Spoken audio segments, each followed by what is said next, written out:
శ్రీ గురుదేవాయ నమః. శ్రీ గురుదేవాయ నమః.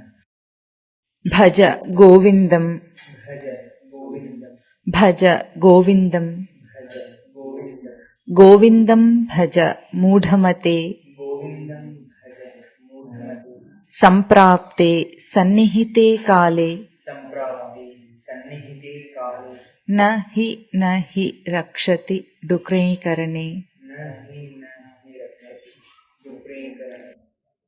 ఈ భజ గోవింద స్తోత్రాన్ని మననం చేస్తున్నాం.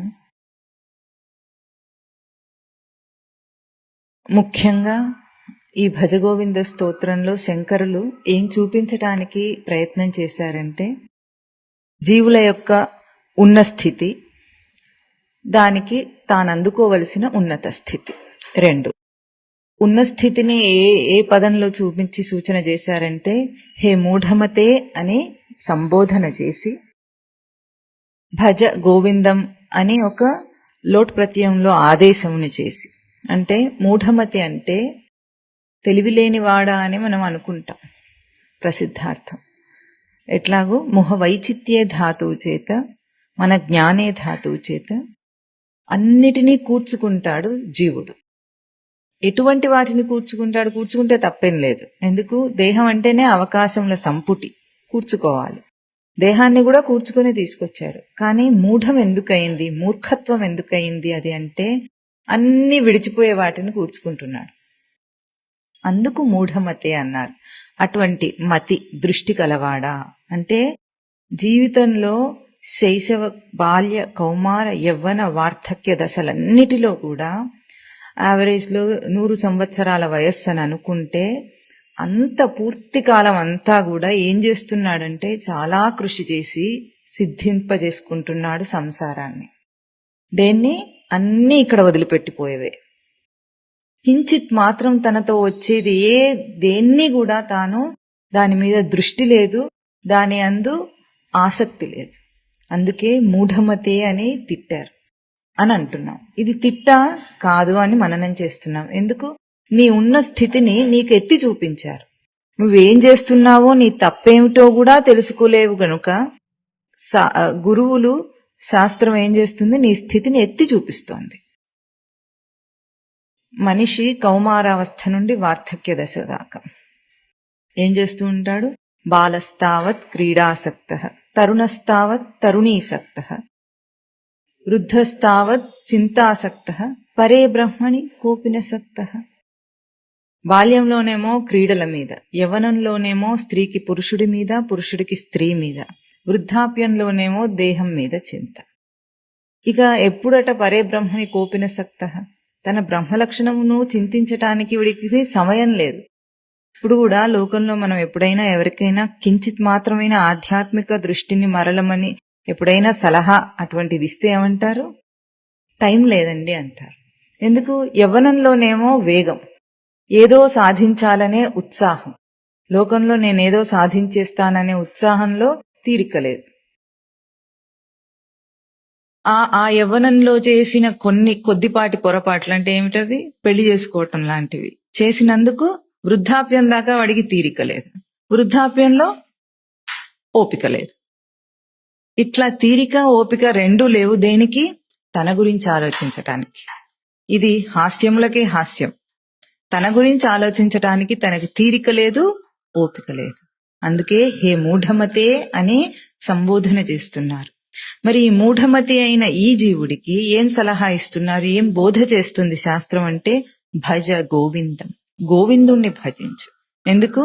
సంప్రాప్తే సన్నిహితే కాలే హి న రక్షతి. ఏవి? డుక్రీకరణే అంటే ఛందో వ్యాకరణాదులచే వ్యాఖ్యానించే శాస్త్రమును అర్థము తెలిసియో అర్థము నెరుగక అర్థహీనుడయ్యే. లోకంలో ఎట్లాగైతే సంస్కృత వ్యాకరణాన్ని ఇక్కడ ఉపమానంగా చూపించి చెప్పడానికి ప్రయత్నం చేశారు శంకరులు. ఛందో వ్యాకరణాదులచే వ్యాఖ్యానించే శాస్త్రము, శాస్త్రానికి వ్యాఖ్యానాలు రాసిన పండితులు కూడా అర్థము తెలిసియో అర్థము నెరుగక అర్థహీనుడయ్యే. అంటే ముఖకు ముఖ అర్థం అందరికీ తెలుసు. సంస్కృత పండితులకు శాస్త్రానికి వ్యాఖ్యానం రాస్తారు, భగవద్గీతకు వ్యాఖ్యానం రాస్తారు, అన్నిటికీ ప్రస్థానత్రయానికి కూడా వ్యాఖ్యానం రాయొచ్చు. కానీ అర్థము తెలిసియు అర్థమును ఎరగలేదట. అంటే తెలిసినా ఎరుకలేదంటే దాని అర్థం ఏమిటి, ఎంత సూక్ష్మమైన ఒక సూచన చేస్తున్నారో ఇక్కడ మనం గుర్తించాలి. అర్థం తెలిస్తే సరిపోదట, అర్థమును ఎరుగాలి. అంటే తన ఎరుక దాకా, తన జ్ఞప్తి దాకా, తన జ్ఞానంలో నిలపాలి దాన్ని. బయటి దాని అర్థం తెలిస్తే కాదు, తన అర్థం తెలియాలి, తన ఎరుక లక్షణం తెలియాలి. అది గుర్తింపబడితే అర్థము తెలిసి అర్థము నెరుగక అని ఏ వాక్య ప్రయోగం చేశారో దాని అర్థం మనకు తెలుస్తుంది. ఎందుకో లోకంలో చాలా తెలుసు అందరికి. ఎవరు తెలివినేని వాళ్ళంటే ఒప్పుకుంటారా? ఎవ్వరూ ఒప్పుకోరు. మూఢమతి అంటే ఒప్పుకుంటారా? ఒప్పుకోరు. ఎందుకు ఒప్పుకోరు? నాకెన్నో తెలుసు, నాకేం తెలియని వాడంటే నేను ఎందుకు ఒప్పుకుంటానంటాడు. ఎన్నో తెలుసు. ఏం తెలుసు? ఏం తెలుసు? వాటి గురించి తెలుసు. కనిపిస్తున్న వాటన్నిటి గురించి తెలుసు, కానీ తెలుసుకుంటున్న నా గురించి మాత్రం తెలియదు. లీస్ట్ బాదర్డ్ అంటే దాని గురించి అస్సలు పట్టించుకోడు, అవసరమే లేనట్లు తిరుగుతున్నాడు. అందుకే హే మూఢమతే సన్నిహితే కాలే సంప్రాప్తే హి న రక్షతి. నిజంగా నిశ్చయంగా ఇవేవి నిన్ను రక్షించవు. నీ తెలివితేటలు, నీ ఈ లోకంలో నువ్వు సాధించిన ప్రజ్ఞ ఏది నిన్ను రక్షించదు. అందుకే గోవిందుణ్ణి భజించమంటున్నారు. ఎందుకు? గోవింద శబ్దానికి అర్థం ఎట్లాగో గోభిః వేదాంత వాక్యైః విద్యతే లభ్యతే ఇతి గోవిందః. అంటే ఎట్లాగో మననం చేస్తున్నాము, వేదాంత మహావాక్యముల చేత, విచారణ చేత ఏమి విద్యతే లభ్యతే, తెలియబడుతుందో పొందబడుతుందో, ఎరుకదాకా గుర్తింపబడుతుందో, తాను పొందినవాడవుతున్నాడో అది గోవిందతత్వం. దాన్ని భజించు. భజ సేవాయాం ధాతు చేత. భజన అంటే ఒక మూల సూత్రాన్ని, శ్రీకృష్ణానంద మఠంలో గురుదేవులు అందించిన సూత్రాన్ని పట్టుకొని మననం చేస్తున్నాం. ఏమిటది? భజ సేవాయాం అంటే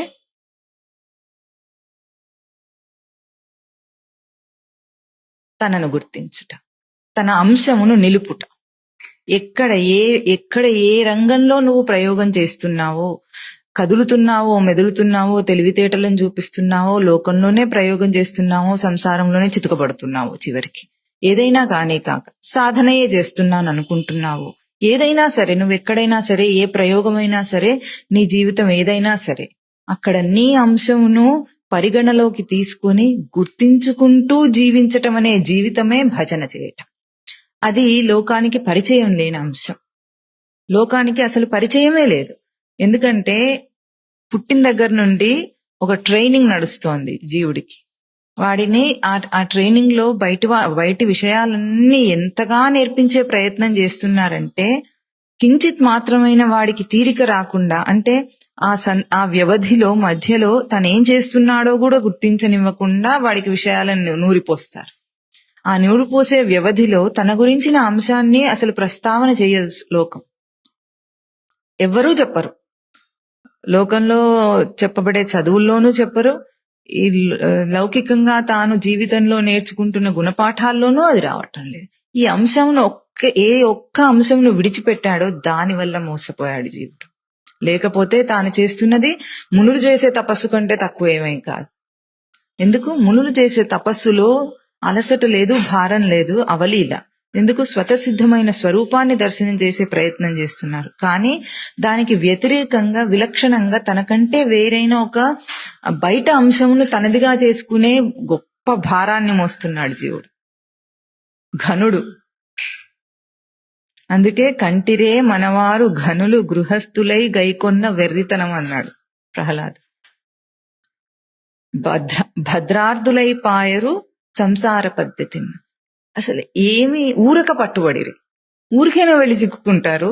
అసలు ఈ సంసార పద్ధతిని భద్రార్థులై తన భద్రతను కోరి పాయరు.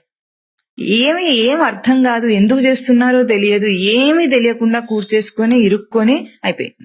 ఇక నేను అందులోంచి బయటికి రాలేను అన్న ఒక నిస్పృహను వ్యక్తం చేస్తున్నాడు. ఈ నిస్పృహ జీవుడికి తగనిది. ఎందుకు? మనిషి జన్మ ఎత్తినవాడు ఈ మాట అనటానికి తగినవాడు కాదు. మనిషి కాకపోతే ఇంకెవరు తెలుసుకుంటారు? మదన్హెక్కో జ్ఞాతుమర్హసి. నాకంటే తెలుసుకునేవాడు ఇంకెవరున్నారు? లేరు. కాబట్టి భజ గోవిందం అంటే ఇక్కడ హైందవ ధర్మం చూపిస్తున్న ఒక గొప్ప విశేషం ఏమిటి? తనను భజన చేస్తున్నాడా, గోవిందుని భజన చేస్తున్నాడా? ఇప్పుడు మనం ఏం మాట్లాడుతున్నాం? వేదాంత మహావాక్యములు తనకి ఏం బోధ చేసినాయి? ఈ ఈ ఈ మెలిక, ఇది మెలిక అనకూడదు. నిజానికి మెలిక సంసారంలోది మెలిక, బోధలో మెలిక కాదు, స్పష్టత, తేటతెల్లం అవుతుంది తనకి. ఎందుకంటే తాను ఇప్పుడు వేదాంత మహావాక్యముల చేత ప్రజ్ఞానం బ్రహ్మ అన్నప్పుడు జాగ్రత్త స్వప్న సుషుప్త్యాది ప్రపంచం యత్ ప్రకాశతే తద్ బ్రహ్మ అహమితి జ్ఞాత్వా సర్వబంధై ప్రముచ్యతే. ఇది ప్రజ్ఞానం బ్రహ్మ మహావాక్యం అని మననం చేస్తున్నాం. అంటే స్వరూప లక్షణాన్ని అక్కడ చూపిస్తోంది. ఏమిటి? జాగ్రత్త స్వప్న సుషుప్తి అవస్థలు ఏ తన నిజస్వరూపాన్ని ప్రకాశింపజేస్తున్నాయో తత్ బ్రహ్మ అహమితి జ్ఞాత్వా, అది నేను అని తెలుసుకున్న నాడు తన స్వరూపము తనకి పరిచయం అవుతుంది.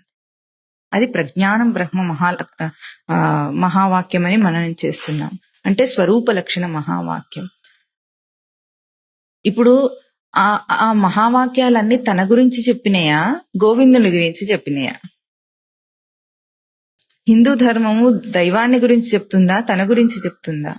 ఈ స్పష్టత కూడా లోకం తనకు అందించటం లేదు. అంటే ఎంతసేపు భక్తి అంటే, భజన అంటే, పూజ అంటే, జపం అంటే, తపం అంటే బయటిదేదో తీసుకుని, ఆ మంత్రం తీసుకుని, ఆ దేవుణ్ణి తీసుకుని, ఆ విగ్రహాన్ని తీసుకుని ఆరాధించడం అనే అనుకుంటున్నారు. కానీ తన అంశం నిలిపితే భక్తి, తన అంశం నిలిపితే జపము, తన అంశం నిలిపితే తపము, తన అంశం నిలిపితే వ్రతం. తనను నిలపకుండా ఏది లేదు సృష్టిలో. ఈ గొప్ప రహస్యాన్ని మనము సాధకుడు మొదటిలోనే తనలో ప్రతిష్ఠ చేసుకోవాలి. నేను అన్న అంశాన్ని నిలిపి ఇప్పుడు నా సాధన. అందుకే భజ గోవిందం అంటున్నారు ఇక్కడ. గోవిందుణ్ణి భజించు, గోవిందుణ్ణి భజించు. తత్వమసి మహావాక్యం అదే చెప్తుంది. యత్ పరం బ్రహ్మ సర్వాత్మా విశ్వస్యాయతనం మహత్ సూక్ష్మాత్ సూక్ష్మతరం నిత్యం తత్వమేవ త్వమేవ తత్. సూక్ష్మమైన దానికంటే సూక్ష్మతరమైనది యత్ సర్వాత్మ, యత్ విశ్వస్య ఆయతనం మహత్. విశ్వంలో గొప్పగా పొందదగినది ఏది అని వెతుకులాడకు. నువ్వే, నీకంటే ఇంకా నువ్వు గొప్పగా సాధించేది ఏం లేదు.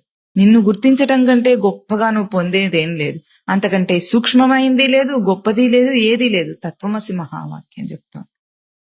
అందుకే ఏదో సాధిస్తాననే ఒక ఆ వేగాన్ని నియంత్రించడమే రజోగుణ వేగం అని పోయిన మాట మనము మొత్తం ఒక సాధన క్రమాన్ని మననం చేశాం.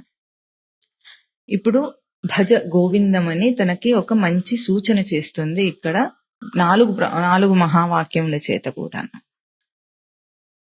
త్రిషు ధామసు యద్భోజ్యం భోక్తా భోగశ్చ యద్భవేత్ తేభ్యః విలక్షణ సాక్షి చిన్మాత్రోహం సదాశివ.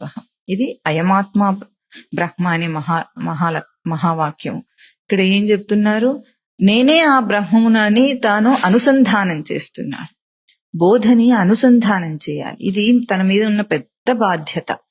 మనకి ఏం అర్థం కాదు. భోగ్య వస్తువు, భోజ్యము, భోక్త నేను, ఈ మూడింటిని మెలిక వేసుకొని ఎట్లా జీవితంలో ఇరుక్కున్నామో అది అర్థం కావటం లేదు సాధకుడు సైతం. ఎందుకంటే చేసేవాడిని నేను అని ఎంతసేపు అనుకుంటాడో ఆ చేసే వాడి కంటే ఉన్న విలక్షణ సాక్షి స్వరూపం తనకు కనిపించదు. సాక్షి స్వరూపాన్ని మననం చేయటము అంత సులభమేమీ కాదు. సాధన చేస్తున్న వాడు కూడా తను పూర్వపు ఆ త్రిగుణముల వాసన చేత ఏం చేస్తాడు? రజోగుణపు వేగము, తమోగుణపు అలసత్వం వల్ల ఏం చేస్తున్నాడు? భోక్త అనుకుంటున్నాడు. అదేదో భారంగా తీసుకుంటున్నాడు. సాధన అంటే ఎప్పుడూ భారం కాదు. ఎందుకు?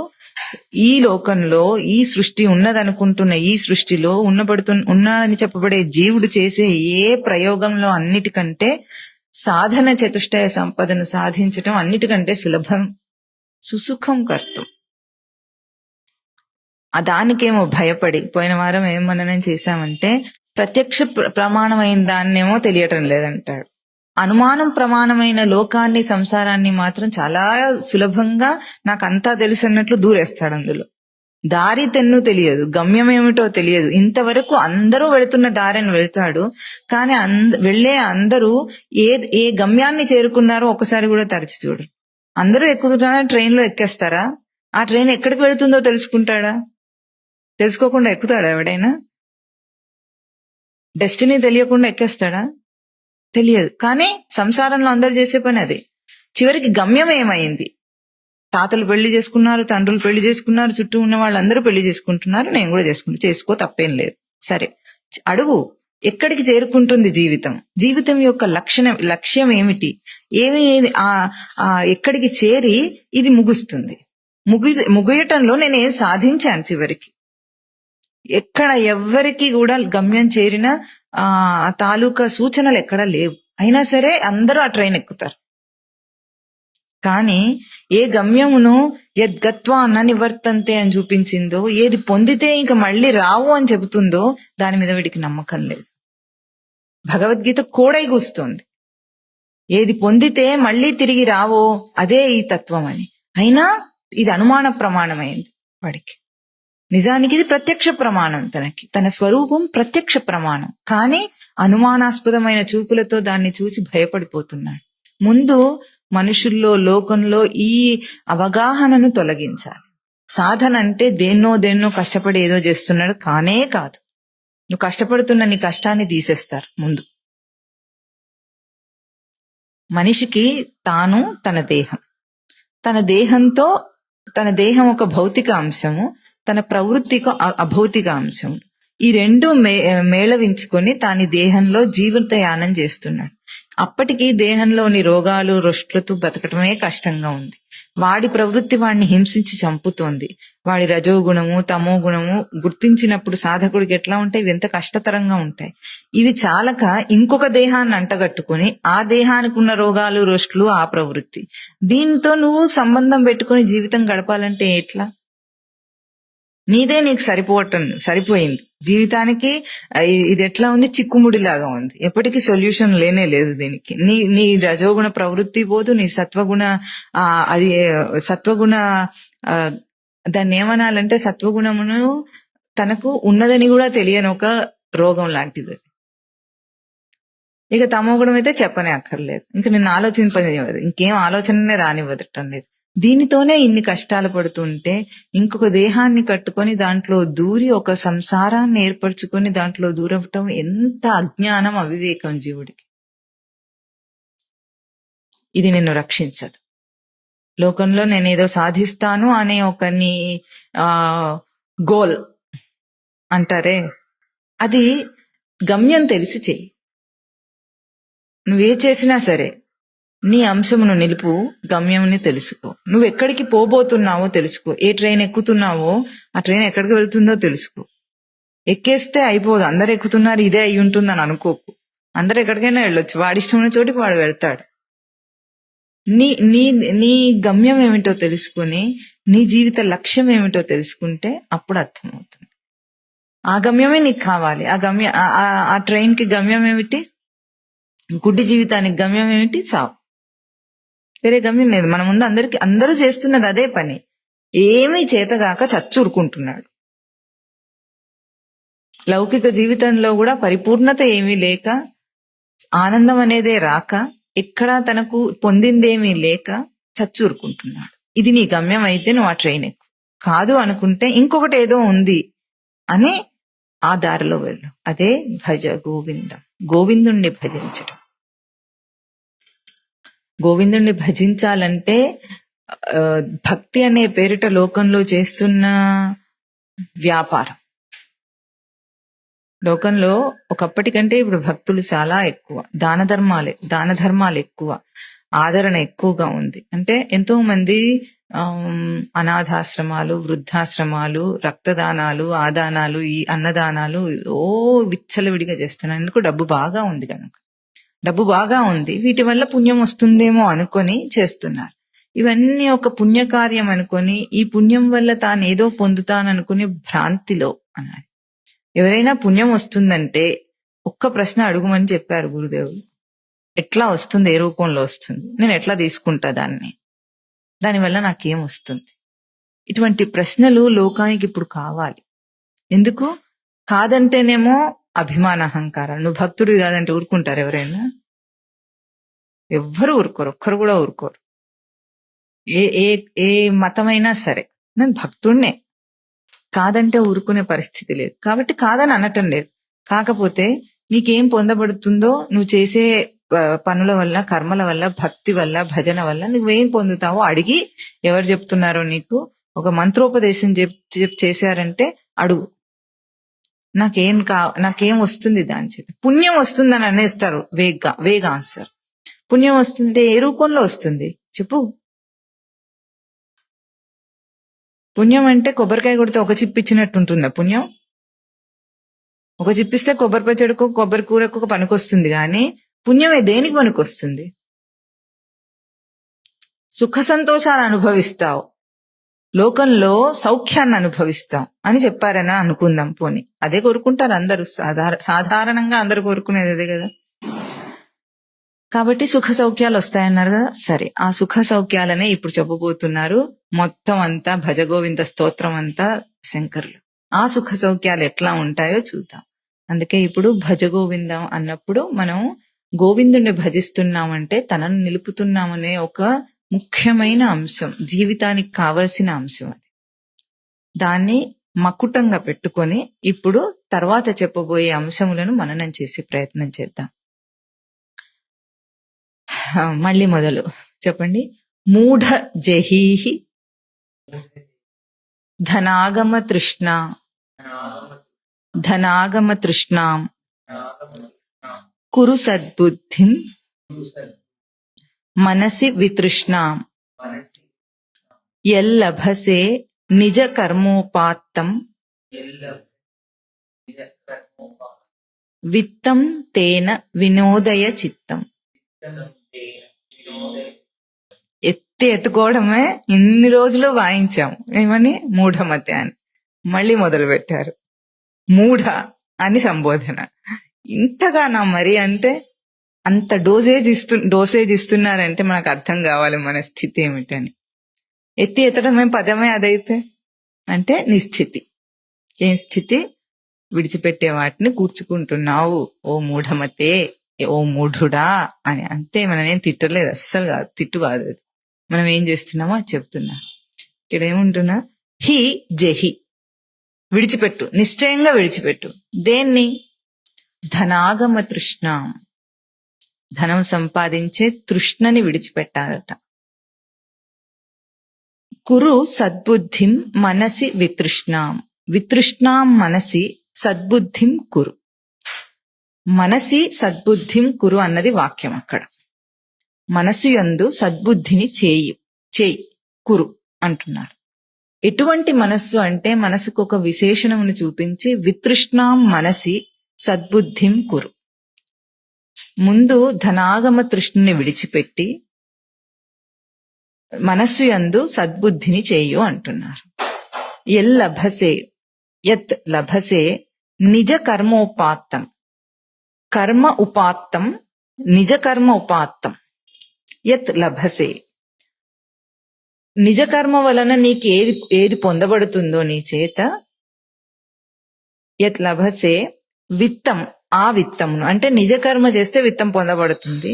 ఆ విత్తమును వినోదయ చిత్తం, నీ చిత్తమును చిత్తం యొక్క వినోదం కొరకు వాడుకో అంటున్నారు.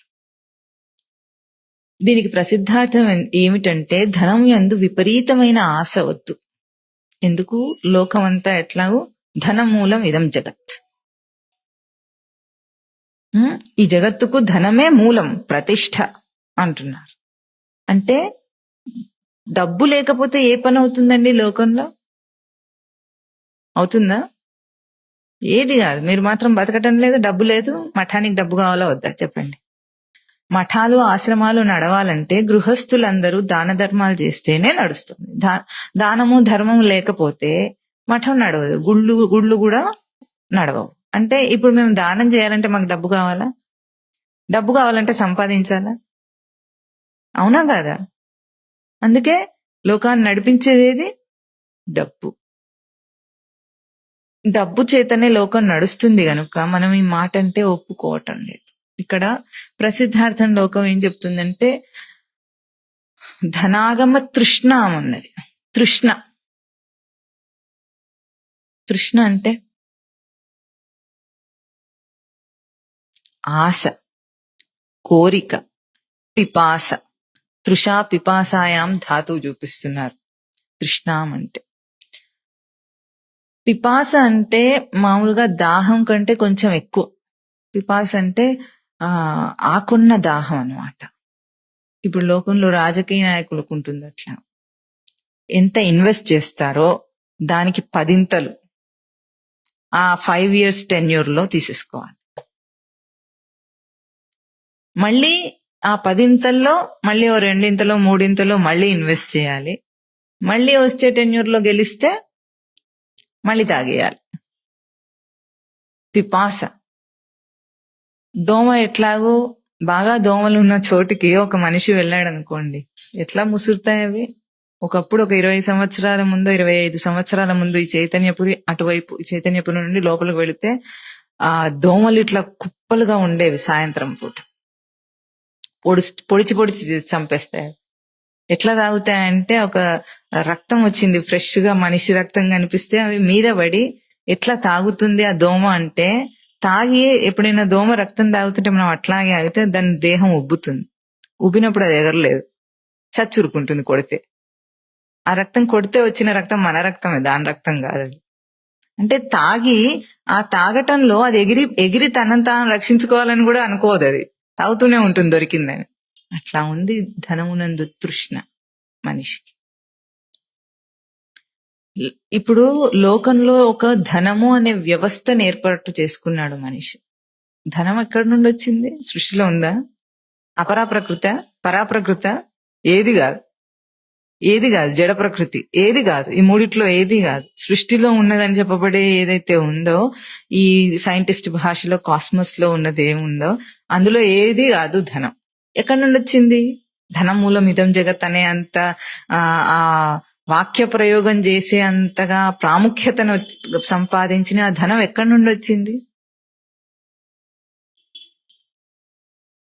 ఎక్కడి నుండి వచ్చింది ఈ వ్యవస్థ?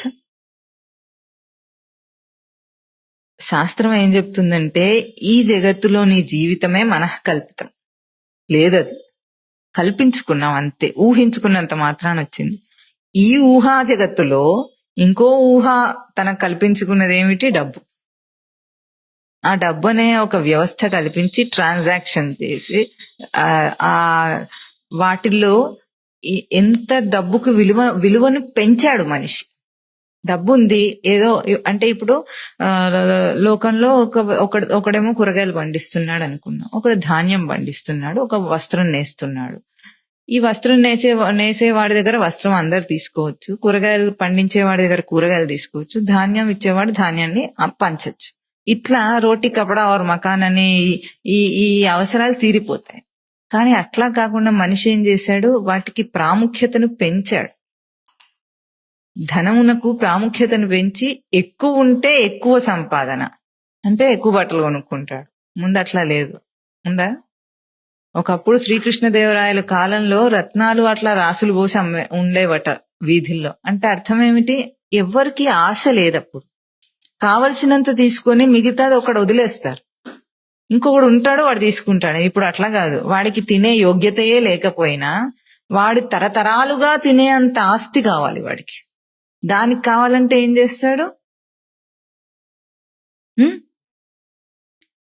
నిరంతరం కృషి కాదు, మోసం చేస్తాడు, అడ్డదారులు వెతుక్కుంటాడు. నేరుగా సంపాదన సరిపోకపోతే మోసం చేస్తాడు. మోసాలు, అన్యాయాలు, అక్రమాలు, అడ్డదారులు వెతుక్కొని సంపాదిస్తాడు. వాడికి ఉంటే నిజానికి వాడికి షుగర్ వ్యాధి ఉంటుంది, తినడానికి ఏది యోగ్యత ఉండదు. గట్టిగా తింటే చచ్చిపోతాడు వాడు. చచ్చిపోవడానికి ఇంకేం కృషి చేయక్కర్లేదు. అయినా వాడు తినలేకపోయినా బయట తిరిగేటప్పుడు ఎట్లా ఉండాలి? సింపుల్ గానే ఉండాలి. రాజకీయ నాయకుడు అన్ని నగలన్నీ వేసుకొని తిరగడు కదా, ఖద్దరు దుస్తులు కట్టుకోవాలి అందరి ముందు. అదేం భోగమేం లేదు వాడికి. రాత్రి పగలు పనిచేయాలి, నిద్రభోగం ఏం లేదు వాడికి. ఏం లేకపోయినా సరే, ఏం అనుభవించకపోయినా సరే దానికోసము ఎట్లా కృషి చేస్తాడు? డబ్బు కావాలి కావాలి కావాలి. ఇట్లా అన్యాయం చేసి, అక్రమాలు చేసి, చంపి, ఏమైనా చేసి, భృత్య తస్కర వనికర్మంబుల ప్రాణహాని అయినను అంగీకరించి, ప్రాణముల కంటే మధురాయమైన తృష్ణకు లోనై భృత్య తస్కర వనికర్మంబుల ప్రాణహాని అయిన అంగీకరిస్తాడు. భృత్య అంటే సేవక వృత్తి, ఉద్యోగం. తస్కరం దొంగతనం, వనికర్మం అంటే వ్యాపారం. ఈ మూడింటిలో ప్రాణహానినైనా అంగీకరిస్తాడు. ఎందుకు? ప్రాణముల కంటే మధురాయమానయైన తృష్ణకు లోనైనాడు. ఆశ. ఈ మూడు చేసి ఎంత అన్యాయం అక్రమం చేసినా సరే డబ్బు సంపాదించాలి. ఆ డబ్బులోంచి వాటా ముందు మనం ఏం చేస్తామంటే కలియుగ దైవానికి ఇచ్చేస్తే ఆయన పనిచేసుకుంటాడు. నీ పాపంలో కూడా వాటా తీసుకుంటే ఇంక క్లెయిమ్ చేయడానికి లేదు. నీకు ఇచ్చాను కాబట్టి నువ్వు నా మీద ఆరోపణ చేసి నాకు పాపం అంటగట్టి పని లేదని ఆయన వాటాదారిని చేసుకుంటాడు ముందు. ఎంత ఎంత పాపంలో అంత వాటా. లేకపోతే కోటాను కోట్లు హుండీ ఎందుకు నిండుతుంది? ఇట్లా దేవుణ్ణి కూడా తనతో వాటాదారుని చేసుకుని ఆ ఆశలో తృష్ణలో ఇక్కడ ధనం మూలం ఇదం జగత్ అని ఒక వాక్యం చెప్పేస్తున్నాడు. వీడి దీన్ని ఏమనాలి, రౌడీజం అనాలి దీన్ని మామూలు భాషలో, వాడుక భాషలో. అయితే ఇటువంటి దాన్ని ఎవరు ఆపగలరు? అంటే తన ప్రవృత్తే తనకు బుద్ధి చెప్తుంది. అందుకే హే మూఢ దీన్ని జహి, నిశ్చయంగా జహి, విడిచిపెట్టు, ధనాగమ తృష్ణాన్ని విడిచిపెట్టు అంటున్నారు. ఎందుకు విడిచిపెట్టాలి, నేను ఎట్లా బ్రతకాలి అని ఒక సామాన్యుడు గాని సాధకుడు గాని ప్రశ్న వేస్తాడు. ఎందుకంటే గబుక్కున అన్ని వదిలేసి మఠానికి వచ్చామనుకోండి, తిండి పెట్టకపోతే ఏం చేస్తాం అని అడుగుతాడా లేదా? ఇది ఎప్పుడైనా ఎక్కడైనా అందరికి కావాల్సిందే అన్ని ఇట్లా సింది అని దాన్ని అవును అవును పోయినసారో అంతకు 2 వారాల ముందు కదా అని నువ్వేవేవి కదా అన్నావో అవి అయి కూర్చుంటాయి. మరి నువ్వు అంటే కాదా, సృష్టి రచనే అట్లాగుంది. నువ్వేమంటున్నావో అవి అవుతున్నాయి సృష్టిలో. నువ్వు అంటున్నావు గనుక అవి కదా అన్నావు గనుక నీకు అవి ప్రత్యక్షం. పోతన భాగవతం రాసి ఏమన్నాడు, రాజుకి అంకితం చేయమంటే నేను ఇవ్వను. ఎందుకు? అది రాసింది రాముడు, రాయించడివాడు రామభద్రుడు, పలికించడివాడు రామభద్రుండు, కాబట్టి అది రాముడికే అంకితం అన్నాడు అని ఇంత ధీమాగా ఉన్నాడంటే, రాజు తనని నిరాశ్రయుణ్ణి చేస్తే, ఇంట్లోంచి వెళ్ళగొడితే కనీసం ఆ భాగవతం కూడా తీసుకొని చేత్తో వెళ్ళిపోలేదు ఆయన, అది అక్కడే వదిలేసి వెళ్ళిపోయాడు. తన కూతురు ఏమంటుంది, నాన్న భాగవతం అక్కడే ఉండిపోయిందంటే, ఏ రాముడికి అంకితం ఇచ్చామో ఆ రాముడు దాన్ని రక్షిస్తాడు, నాకేం పని, ఇచ్చేశాను కదా ఆయనకి, ఆయన రక్షించుకుంటాడంటే ఆ రాముడు రక్షిస్తాడు. మరి అన్నాడు గనుక రక్షిస్తాడు. నీ బాధ్యత నీవే తీసుకొని సృష్టిలో అన్ని బాధ్యతలు నువ్వే తీసుకుంటే సృష్టి నీకు సహాయం చేయదు, దైవం నీకు సహాయం చేయదు. ఎందుకు? నువ్వు మోస్తున్నావు కదా. నీ భారం నీ మీద ఉంటే మోసుకో. ఆ భారం తన మీద ఉండొచ్చు. ఎట్లా ఉండొచ్చు? తన నిజ దృష్టిలో ఉంటే ఆ భారం తన మోయగలడు. కానీ తన అబద్ధపు జీవితంలో ఆ భారాన్ని ఎత్తుకుంటున్నాడు. అంటే తానెవరో తనకు తెలియని అస్పష్ట జీవితంలో ఇంకేవో అన్ని భారాలు తనే మోస్తూ, ఈ భారాలు మోయటానికి తనకు ధనమే కావాలి అనుకొని ఆ ధనం మీద పడ్డాడు. అందుకే మూఢ అని చెప్పింది. ఎందుకు? నువ్వు కల్పించుకున్న నీ ధనమే నిన్ను ఎట్లా మింగేస్తుందో చూడు. ఈ రోజు ఏది మాట్లాడినా సరే చుట్టూ తిరిగి ఎక్కడికి వస్తుంది? ఒక్క సత్కార్యం చేయాలని తలపెట్టినా సరే తనకి ధనం కావాలి. ఈరోజు వ్యవస్థ ఎట్లాగుంది? ఒక మఠం కట్టాలని మనం అనుకుంటే, సద్బుద్ధితో అనుకున్నా, దేనికోసం కడతారు? నలుగురికి సేవ చేయాలి, లోక కళ్యాణం కోసం ఎవరైనా పూనుకొని చేయాలనుకుంటే కూడా దానికి 1,00,000 అడ్డంకులు ఉంటాయి. ఒక చోటు కొనాలంటే 1,00,000 అడ్డంకులు. వాడు రూల్స్ అండ్ రెగ్యులేషన్స్ అన్నిటినీ మనం ఫుల్ఫిల్ చేయాలి. లంచం ఇవ్వకుండా ఏ పని జరగదు. నువ్వు మఠమైనా గట్టు, ఇంకేదైనా గట్టు. శ్మశానంలో పాతి పెట్టాలన్నా వాడికి లంచం ఇవ్వాలి.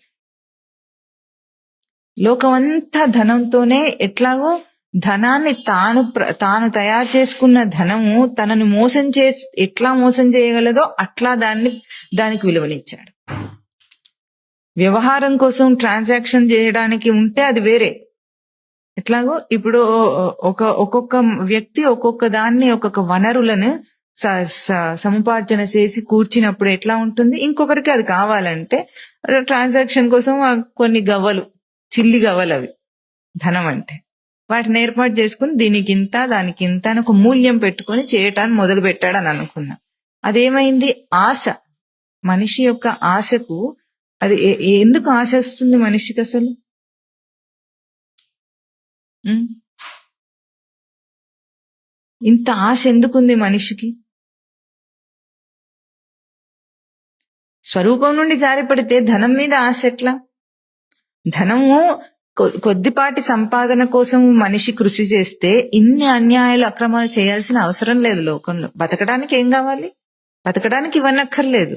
ఇది బతుకు కోసమే చేస్తున్నాడా? నిత్య జీవిత యానం కోసం చేస్తున్నాడా? ఆశతో చేస్తున్నాడా? That makes a lot of difference. లోకంలో ఇప్పుడు అందరూ ధనం తీసేసి బ్యాన్ చేయంటే చేయరు. హఠాత్తుగా జరగదు. అది జరుగుతుందా? జరగదు. కానీ ఇక్కడ తృష్ణ అన్న ఒక పదం వాడారు. ధనాగమ తృష్ణ హి జహి. తృష్ణను విడిచిపెట్టు. ఆ దాహం లోపల ఏదుందో, కావాలి కావాలి కావాలి కావాలి కావాలి అన్న దాహం, దానివల్ల ఇదంతా జరుగుతుంది. నిజానికి చెప్పాలంటే దీనికి ముఖ్య అర్థము, ఒక ధాతు అర్థం తీసుకుంటే ఎందుకు మనిషికి ఆశ ఉందో మనకు తెలుస్తుంది. లోకంలో ఎందుకు ఆశ ఉందంటే చెప్పలేము. కోరిక వల్ల ఆశ, అంతే కదా. కోరిక ఉంటే తీర్చుకోవాలంటే డబ్బు కావాలంటే ఆశ, ఆశ ఉంటే మోసం ఉంటే అన్యాయం, అక్రమం అన్ని జరుగుతున్నాయి. దీనికి అందరికీ మూల కారణం కోరికయే అయినప్పుడు కూడా నిజ దృష్టితో ఆలోచిస్తే ఇప్పుడు లోకాన్ని తిట్టినట్టుగా అనిపిస్తుంది వాళ్ళకి, ఇదంతా బ్లేమ్ చేస్తున్నట్లుగా అనిపిస్తుంది. కానీ నిజ దృష్టితో ఆలోచిస్తే ఏమిటి ఆ కోరిక? వాడికి ఎందుకు ఆ కోరిక అంటే తాను గొప్పగా బతకాలి. ఇదే కదా కోరిక. నేను గొప్పగా బతకాలి. ఈ కోరిక కంటే వేరే కోరిక ఉందా ఎవరికైనా? ఎక్కడ ఏ ప్రయోగం చేసినా సరే ఇప్పుడు తాను బాగా చదువుకోవాలి, అక్కడ మొదలవుతుంది ముందు చదువు దగ్గర. అంటే ఏమిటి అర్థము? లోకంలో ఇప్పుడు గొప్పగా ఏ కోర్సు ప్రస్తావన చేయబడుతుందో ఆ కోర్సులో నేను జాయిన్ కావాలి, అంతే కదా. అంటే నేను గొప్పగా బతకాలి. గొప్పగా బతకటం అనేది దానికి మూలాధారమైన కోరిక. ఆ కోరికని ఆ కోర్స్ చేయడానికి అది ఎంచుకుని దాని మీద ప్రయోగం చేస్తాడు. పెళ్లి చేసుకోవాలనుకుంటాడు. నాకు ఒక గొప్ప భర్త, మంచి పొజిషన్ లో ఉన్న భర్త కావాలి అని ఎందుకు అనుకుంటుంది స్త్రీ? అందమైన స్త్రీ కావాలని ఎందుకు కోరుకుంటాడు? దానివల్ల తాను గొప్పగా ఉంటాడు, అందరిలో పూజనీయంగా గొప్పవాడిగా అనిపించుకునేటట్లు, అదృష్టవంతుడిగా అనిపించుకునేటట్లు ఉంటాడు. దాని వెనుక కోరిక ఏమిటి? నేను గొప్పగా బతకాలి, అంతే కదా. తర్వాత నా పిల్లలు కూడా పెద్ద స్కూల్లో చదువుకోవాలి, బాగా పైకి రావాలి. దాని వెనుక నేను గొప్పగా బతకాలి అనే కోరిక. మూలమైనది ఏమిటి? అన్నిటికీ, అన్ని ప్రయోగాల్లో అదే. పెద్ద ఉద్యోగం చేయాలి, నేను గొప్పగా బతకాలి. లోకంలో ఏదో సాధించాలి, నేను గొప్పగా బతకాలి. అంటే నేను గొప్పగా బతకాలి అనే ఒక మూలమైన కోరిక, ప్రేరణ లోపల ఉంటే ఆ కోరిక వల్ల వీటన్నిటికీ విలువ ఇవ్వటం జరుగుతుంది లోకంలో, అంతే కదా. గొప్పగా కావాలి, ఏదైనా సరే గొప్పగా ఉండాలి, చక్కగా దాన్ని గొప్పగా చేయాలి, అందరిలో గొప్పగా. ఈ ఒక్క కోరిక వెనుక నిజ మూలమైన ప్రేరణ ఏమిటో ఒక్కసారి ఆలోచించండి. అందరికీ ఉంటుంది, ఎవరిని కాదనలేం. నువ్వే గొప్పగా, నేనే గొప్పగా ఉండాలి, నువ్వు అట్లా అనుకోకూడదని ఎవరు నన్ను అనగలమా మనం? అనలేము. ఎవరిది వాళ్ళకి గొప్పగా ఉండాలనే ఆ కోరిక ఉంది. ఎందుకుంది? ఈ ధనము అనే ఆ వ్యవస్థకి ఎందుకంత గొప్పతనము, ప్రాముఖ్యత వచ్చింది? తాను గొప్పగా ఉండాలి, రైట్. ఇది మంచి కోరిక. తాను గొప్పగా ఉండాలనుకోవటం చాలా మంచి కోరిక, ఉండాలి మనిషికి. అయితే గొప్ప దేని వల్ల వస్తుంది? దేని వల్ల గొప్పతనం వస్తుంది? తృష్ణ అని, ధనానికి తృష్ణ అన్న పదం వాడారు ఇక్కడ. అది దేని వల్ల? అత్యాశ, అత్యాశ. దేనివల్ల? గొప్పతనం దేనివల్ల అని ఒక్కసారి ఆలోచించు. నువ్వు చేసిన ప్రయోగమే. బాగా చదువుకుంటే నువ్వు గొప్పవాడిని అవుతానని అనుకుంటున్నావు. లోకంలో నీలాగా చదువుకున్న వాళ్ళు ఎంతమంది ఉంటారు?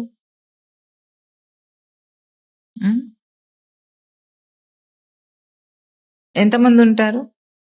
లేదు, నేను స్టేట్ ఫస్ట్ వచ్చాను అని అన్నాడు అనుకుందాం. వాడు ఒక్కడే కదా, ఫస్ట్ వచ్చిన వాడు ఒక్కడే ఉంటాడు.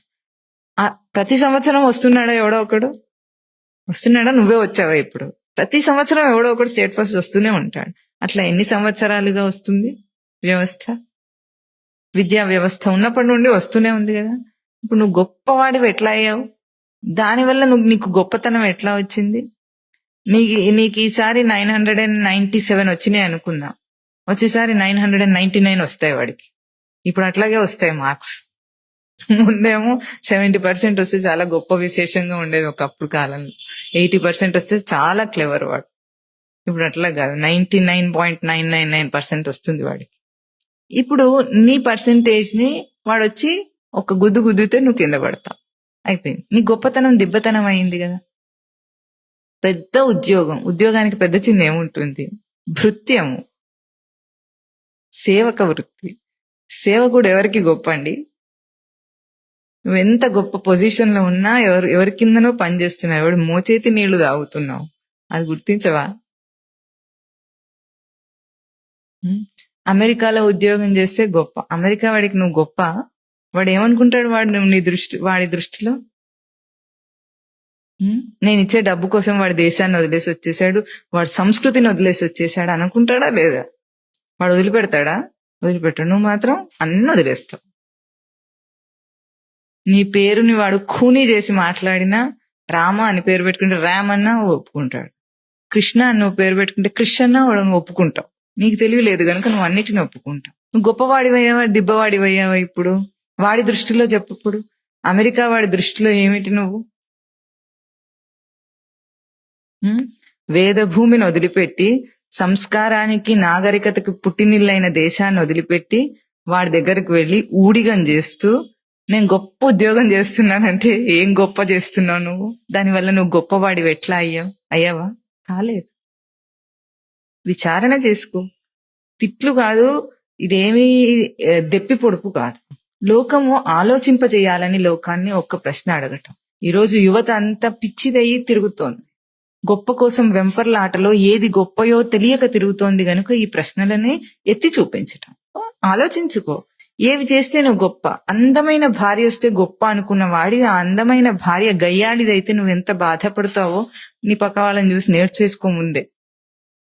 అందమైన భార్య ఉన్నంత మాత్రం చేత వాడు సుఖపడుతున్నాడా? గొప్పవాడయ్యాడా? ఒకరోజు ఏక్ దిన్కా రాజా నువ్వు, అంతే. ఆ తర్వాత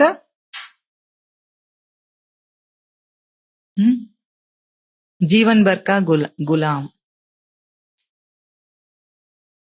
జీవన్ భర్ కా గులాం. సరిపోయింది. ఏక్ దిన్ కా రాజా, జీవన్ భర్ కా గులాం. ఇప్పుడు గొప్ప ఎట్లా అయ్యింది? ఏది కావాలనుకుంటున్నావు? నీ వెంపర్లాట ఏమిటో చూడు. లోకంలో ఇవేవి కూడా నీ తృష్ణ అనే ఆ అంశమును పూరించలేవు, నింపలేవు. తృష్ణ అంటే దాహం, పిపాస. ఎట్లాంటి దాహం అంటే తీరని దాహం. అది ఆ తీరని దాహాన్ని అన్నిటి మీద ప్రయోగం చేస్తున్నాం. ఏదో కావాలి, ఏదో కావాలి, ఏదో కావాలి అనే ఆ పిపాస వల్ల వెంటపడుతున్నాం. అన్నిటి వెంట అసలు లోకంలో మనిషి పరిగెత్తే పరుగు చూస్తుంటే దేని వెనక ఇంత పరుగు? తీరిక లేని పరుగు. నీ పిపాస నిన్ను డ్రైవ్ చేస్తోంది, నీ తృష్ణ నిన్ను డ్రైవ్ చేస్తుంది. ధనాగమ తృష్ణ అంటున్నారు దాన్ని. కేవలం ధనం కోసమే కాదు, పేరు ప్రతిష్టలు, కీర్తి, యశస్సు అన్ని అందులో భాగాలే. నువ్వు దేనికోసం పరిగెత్తుతున్నావు అన్ని అందులో భాగాలే. అది నిన్ను డ్రైవ్ చేస్తుంది, పిపాస. ఇప్పుడు దీన్ని విడిచిపెట్టు అంటున్నారు. ధనం అంటే ధన ప్రీతో ధాతు. ప్రీతి అందు తృష్ణ ఉంది మనిషికి. నిజ దృష్టిలో ఆ ప్రీతి ఏమిటంటే తాను నిజంగా గొప్పవాడు. ఎవరు కాదన్నారు గనక ఇప్పుడు ఈ సృష్టిలో నీకు నువ్వే యునిక్. నిన్ను కంపీట్ చేసేవాడు ఎవరు రారు. ఎందుకంటే నీకున్న త్రిగుణాల కాంబినేషన్ ఇంకోటికి ఉండదు సృష్టిలో. You are unique. అవునన్నా కాదన్నా జీవభావంలో నువ్వు యూనిక్ గా ఉన్నావు. ఎవరు నీ దరిదాపులో కూడా రారు. వాడి గోల వాడుకుంది, వాడి యూనిక్నెస్ వాడికి ఉంది కనుక నువ్వు గొప్పవాడివి. దేని చేత గొప్పవాడివి? త్రిగుణాల చేత గొప్పవాడివి కాదు. నువ్వెందుకు గొప్పవాడివి అంటే సృష్టిలో ఒక రహస్యాన్ని, గొప్ప రహస్యాన్ని అర్థం చేసుకో. ఏ ప్రీతి నిన్ను డ్రైవ్ చేస్తుంది అంటున్నావో ఆ ప్రీతి నీకు నీ మీద తప్ప వేరే వాటి మీద లేదు. ఎందుకు ఈ బయట తను తీర్చుకుంటున్న డబ్బుతో కోరికలన్నిటినీ మనం ఏవైతే మాట్లాడామో అవన్నీ దానికి మూలం ఏమన్నా నేను గొప్పవాడిగా ఉండాలి. నేను చదువు గొప్పతనాన్ని ఇవ్వదు, నేను గొప్పవాడిగా నాకు గొప్పతనం వస్తుంది అనుకుంటున్నాడు. భార్య పిల్లల వల్ల నాకు గొప్పతనం అనుకుంటున్నాడు, ఉద్యోగం వల్ల నాకు గొప్పతనం అనుకుంటాడు, కీర్తి ప్రతిష్టలు నాకు గొప్ప అనుకుంటున్నాడు, నేనుకు గొప్ప అనుకుంటున్నాడు వాడు. ఆ నేను ఎందే నీకు ప్రీతి గాని వేటి మీద నీకు ప్రీతి లేదు. ఒక దాంట్లో గొప్పతనం రాలేదు అంటే వాడు ఏం చేస్తాడు, ఒక ఆఫీస్ లో జాయిన్ అవుతాడు, చాలా సంవత్సరాలు ఎంతో సర్వీస్ చేసినా కూడా గ్రోత్ లేదు. ఈ కాలంలో గ్రోత్ లేకపోతే ఏం చేస్తాడు, జాబ్ మారుస్తాడు, కంపెనీ మార్చేస్తాడు, అంతేనా? గ్రోత్ కావాలి. ఇప్పుడు నువ్వు అక్కడ కంపెనీ గ్రోత్ చూసావా, కంపెనీకి కట్టుబడి ఉన్నావా, నీ గ్రోత్ చూసుకున్నావా? గొప్ప నీది, నీ గొప్ప కోసమే వెంపర్లాట కదా. నీ గొప్పతనాన్ని నీ మీద ప్రీతినే ప్రయోగించావా? అక్కడ వాడికి ఏదైనా చేద్దాం అనుకున్న పాపం కంపెనీ పైకి రావాలని ఏదైనా చేశాడా? చేయలేదు. అట్లా చేస్తున్నాడా? చేయడు.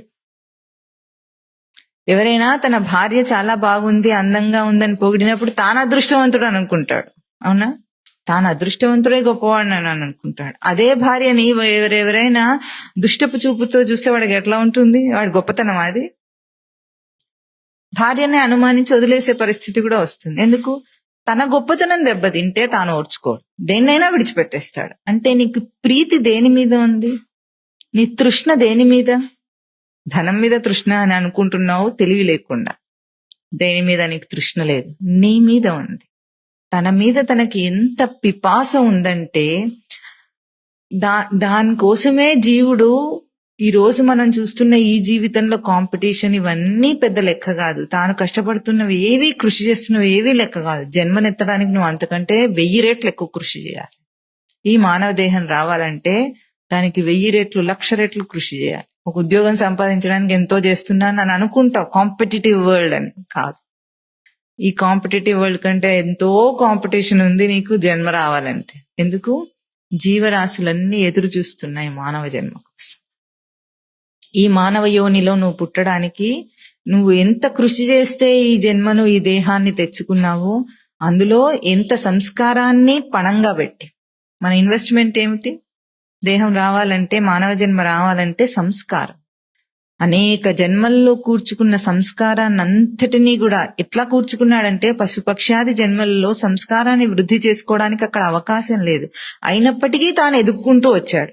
ఏ ఒక్క చిన్న ప్రయోగంలోనైనా సరే ఆ ఎదుగుదలని గుర్తించుకుంటూ అజ్ఞాతంగా అంతర్యామి యొక్క ఆధారంతో తాను ఇప్పుడు ఈ మానవ జన్మకు వచ్చి ఎంతో సంస్కారాన్ని వెచ్చించి వదిలిపెట్టే వాటిని కూర్చుకోవటం అంటే ఇంతకంటే వృధా అయిన మూర్ఖపు చేష్ట ఏముంటుంది?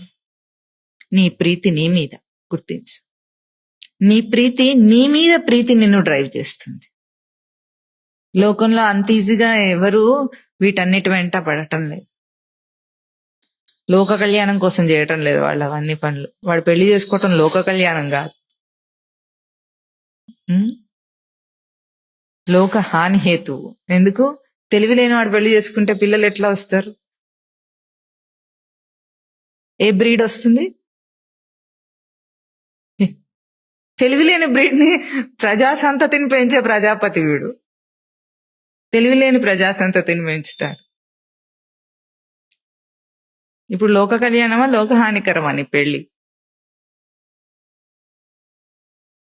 అందుకే మనిషి ముందు గుర్తించవలసింది సాధకుడు ఏమిటంటే, లోకంలో దేని మీద నాకు ప్రీతి లేదు, ఆ ప్రీతి నా మీదనే. ఆ ధనం ఏవో, ఆ ధనం మీద తృష్ణ అనేది బయట ఏదో ప్రయోగించి అన్యాయాలు, అక్రమాలు, మోసాలు చేస్తున్న ఈ తృష్ణ అంతా కూడా నా మీద నాకే ప్రీతి అని గుర్తించు. చిన్న మలుపు. ఇది స్వార్థం అవుతుంది కదా లోకంలో, అవుతుందా లేదా? తన మీద తనకు ప్రీతి ఉంటే స్వార్థమా కాదా? ఇప్పుడు వంట చేస్తున్నారు అనుకోండి, ఆడవాళ్ళు సహజంగానే వంట చేస్తుంటే ఎట్లా చేస్తారు? పిల్లలకు, ఇంట్లో ఉన్న వాళ్లకు, పెద్దవాళ్లకు, పిల్లలకు, భర్తకు ఎటువంటి ఆహారం కావాలో, ఎవరెవరికి కావాలో అట్లా వండి పెడతారా లేదా? ఆ స్త్రీకి కనుక స్వార్థం వచ్చేస్తే ఏం చేస్తుంది? తనకిష్టం ఉన్నదే వండి అందరికి వడ్డిస్తుంది, అవునా? సహజంగా అట్లా ఉండదు. ఎట్లా ఉంటుంది? వాళ్ళకి ఏం కావాలో మనసెరిగి ప్రవర్తిస్తుంది స్త్రీ సహజంగానే. అట్లా కాకుండా తన మీద తినే ప్రీతిని అభ్యాసం చేసింది అనుకుందాం. తన మీద తినే ప్రీతిని అభ్యాసం చేస్తే ఏం చేస్తుంది? పిల్లలకేమో వంకాయ కూర నచ్చదు, వాడు తినడు. తనకు మాత్రం వంకాయ కూరనే ఇష్టం. చేసి ఇదే తినివ్వాలా అని అంటుంది. అట్లా స్వార్థం అవుతుందా తన మీద తన ప్రీతి అని గుర్తించటం? లోకంలో తృష్ణకి కారణం తన మీద తనకు ప్రీతి, పిపాసకు కారణం తన మీద తనకు ప్రీతి అని మనం మననం చేస్తున్నాం ఇప్పుడు. మరి అది స్వార్థం అవుతుంది కదా అంటే, హే మూఢ అంటున్నారు మళ్ళీ. ఎందుకంటున్నారంటే తన మీద తనకు ప్రీతే, కానీ తనను డిఫైన్ చేయి. ఇప్పుడు నా మీద నాకు ప్రీతి ఉంది, నా మీద నాకు ప్రీతియే నన్ను డ్రైవ్ చేస్తోంది. ఈ పిపాసకు కారణమయ్యింది, ఏదైనా సాధించడానికి మోటివేషన్ అయింది. కానీ ఇప్పుడు నేను దేహం మీద ప్రీతి అనుకుందామని అనుకుంటే, దేహాన్ని దాని అవస్థలు మారుతూ ఉంటే తాను మారకుండా అన్ని అవస్థల్లో ఆ దేహం నేనే అనుకుంటున్నాడు. యవ్వనంలో ఎంతో అందంగా ఉంటాడు, 16 ఏళ్ల గాడిద కూడా అందంగా ఉంటుందట శాస్త్రం చెబుతూ. 16 ఏళ్ల వయసు నుండి అందంగానే ఉంటాడు 40 ఏళ్ళు వచ్చేదాకా. కానీ ఆ 40 ఏళ్లు దాటిన తర్వాత కాస్త అందం అంతా తగ్గిపోతున్న దేహాన్ని కూడా నేను అనుకొని ప్రీతిగా అనుకుంటున్నాడా లేదా? ఎందుకు అనుకుంటున్నాడు? అది మారినా సరే దాన్ని వాడుకుంటున్నాడు. అది అందంగా లేదని విడిచిపెట్టి ఇంకోటి తెచ్చుకోవచ్చు కదా, చేస్తాడా? ఎందుకు? నాకు నా ఉపయోగానికి అది కావాలి, ఎంతైనా సరే అది నా వస్తువు, అంతేనా? నా వస్తువు, అది నేను కాదు, నా వస్తువు, మై పర్సనల్ ప్రాపర్టీ. ఎవరిది కాదు, ఎవరు తీసుకోలేరు దాన్ని. కాబట్టి దాన్ని అవస్థలన్నిటినీ ఓర్చుకుని చేస్తుని దాన్ని వాడుకుంటున్న వాడు. ఇప్పుడు ఆలోచించు, నువ్వు వాడుకుంటున్న వాడివి,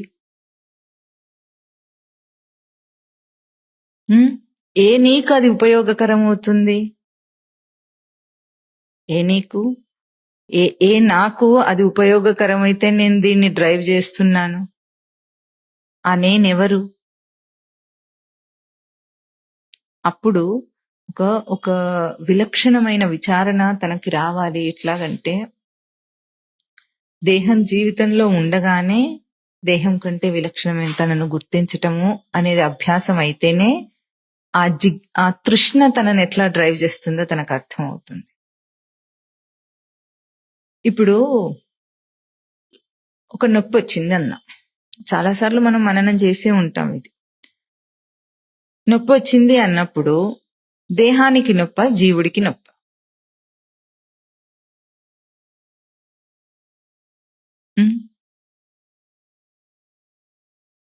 మోకాలికి నొప్పి వచ్చింది, లేదా కడుపుకి నొప్పి వచ్చింది. కడుపుకు నొప్ప, జీవుడికి నొప్ప? జీవుడికి నొప్పి. గబుక్కున దేహంలోంచి వెళ్ళిపోయాడు అనుకుందాం, వాడికి కడుపు నొప్పి ఉంటుందా? లేదు. కడుపు నొప్పి ఉంటుందా పోనీ అప్పుడు? అంటే వాళ్ళిద్దరిని వేరు చేస్తే, ఒక జీవుడి అంశంని ఒక దేహాంశంని రెండింటిని వేరు చేసి చూసినప్పుడు జీవుడికి కడుపు నొప్పి లేదు, కడుపుకి కడుపు నొప్పి లేదు. ఇద్దరు కలిస్తే మాత్రం కడుపులో దోషం ఉంటే కడుపు నొప్పి వచ్చేసింది. ఇప్పుడు కలిసి ఉన్నప్పుడు నొప్పి ఎవరికి? ఎందుకు జీవుడికి నొప్పి? కడుపుకి కదా దోషం వచ్చింది. కడుపుకి దేహం నుండి తాను అట్లా పక్కకి వెళ్తే కాసేపు వాడికి నొప్పి లేదు. అంతెందుకు, చచ్చిపోనే అవసరం లేదు. పడుకుంటే నొప్పి ఉందా? లేదు. కడుపు నుండి వాడు కాస్త పక్క జరిగితే కడుపు నొప్పి లేదు. ఇప్పుడు ఇద్దరు కలిసి ఉన్నప్పుడు నొప్పి ఎవరికి? ఏం గుర్తిస్తున్నాడు? ఎందుకు గుర్తిస్తున్నాడు? నీకు కాదు కదా అది. అందుకే సృష్టి రహస్యాన్ని అర్థం చేసుకో. దేహంలో తాను ప్రవర్తిస్తున్నాడంటే, ఒకటి భగవద్గీత శ్లోకం ఏం చెప్తుంది?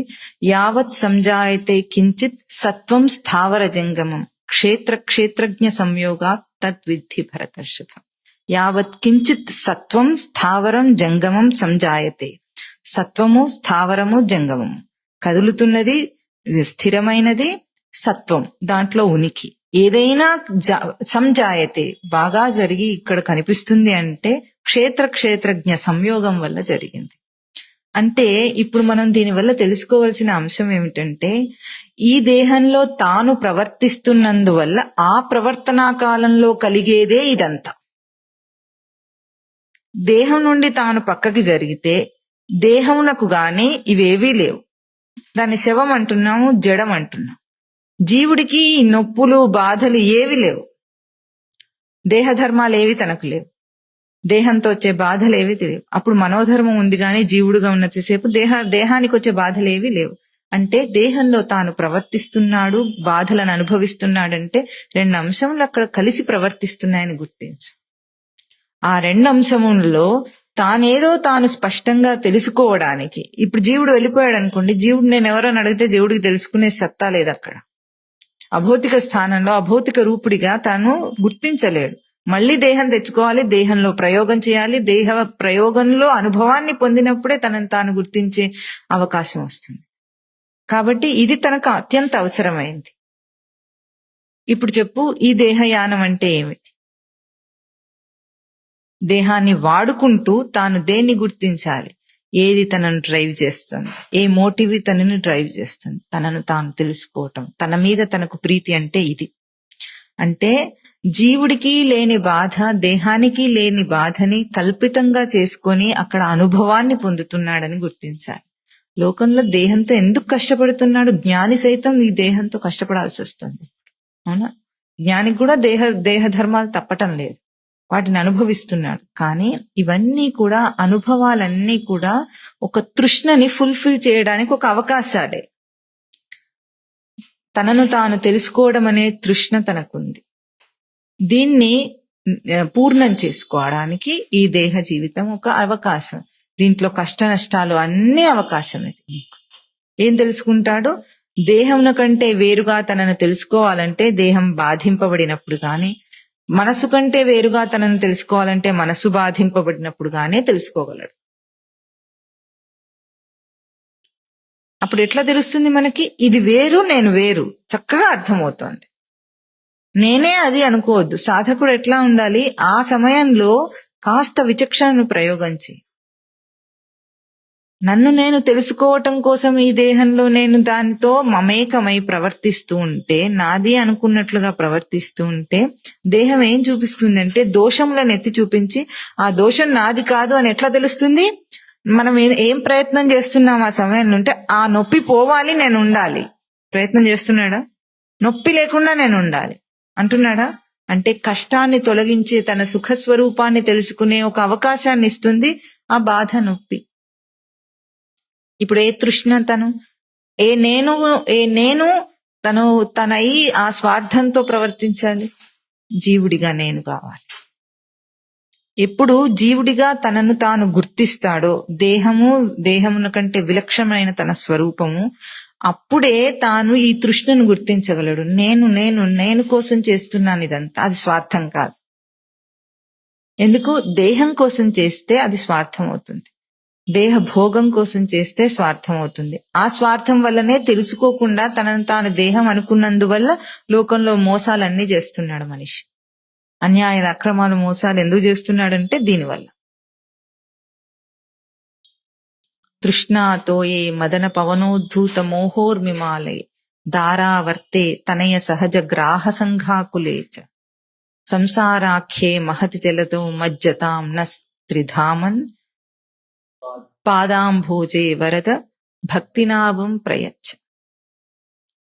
తృష్ణాతోయే అంటే తృష్ణయనే నీటి అందు, మదన పవనోద్ధూత మిమాలే అంటే మదనుడు, కోరిక అనే ఆ అలల చేత, దారావర్తే అంటే స్త్రీ యందు పురుషుడు, పురుషుడు యందు స్త్రీ వర్తించుకుంటూ, తనయ సహజ గ్రాహ సంఘాకులేచ, తనయ అంటే పుత్రులు, సహజ అంటే తోబుట్టువులు, గ్రాహ సంఘాకులేచ ఇవన్నీ సంబంధాలతో కూర్చుకున్న బంధువులు. తనయ సహజ గ్రాహ సంఘాకులేచ సంసారాఖ్యే మహతి జలధౌ మజ్జతాం. ఈ సంసారం అనే ఈ సాగరం నందు మునిగి తడిసి ముద్దయినాడు. మజ్జతాం అంటే ముద్దయిపోవటం, తడిసిపోవటం, మునిగిపోవటం. పాదాంభోజే వరద భక్తినావం ప్రయచ్చ. భక్తి నావని తీసుకో. నేను అనే సరైన గుర్తింపుకు రా.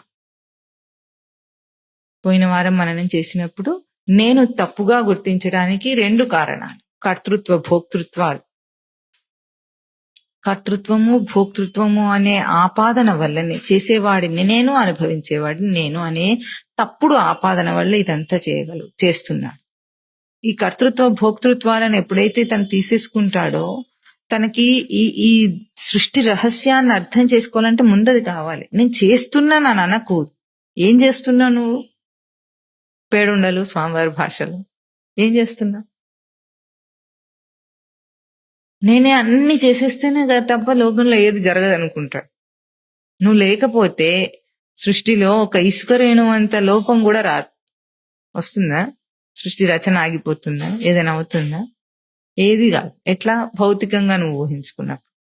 కానీ అభౌతికంగా నా గ్రహింపే లేకపోతే సృష్టియే లేదు. ఇంత విస్తారంగా కనిపిస్తున్న సృష్టి ఏదో యూనివర్స్, ఒక మిస్టీరియస్ యూనివర్స్ గా కనిపిస్తున్న ఈ యూనివర్స్ అని ఏది సైంటిస్ట్ మాట్లాడుతున్నాడో అది నా గ్రహింపు లేకపోతే లేదు. ఇప్పుడు నేను నువ్వు నిర్వచనం చేస్తున్నావు. Define your self. ఆల్వేస్ ఈ క్లారిటీ తనకు ఉండాలి. తన ప్రవర్తనలో, సాధనలో, ఇక్కడ తనని ఏం చేసినా. అందుకే ఇప్పుడు మనము ఆదివారం దైవాసుర సంపద విభాగం మననం చేస్తున్నప్పుడు అసుర సంపదలను కూడా సుర సంపదలుగా మననం చేస్తున్నారంటే అక్కడ అర్థం ఏమిటంటే లోకంలో నెగిటివిటీ అనేది ఎక్కడ లేనే లేదు తన గ్రహింపులో తప్ప.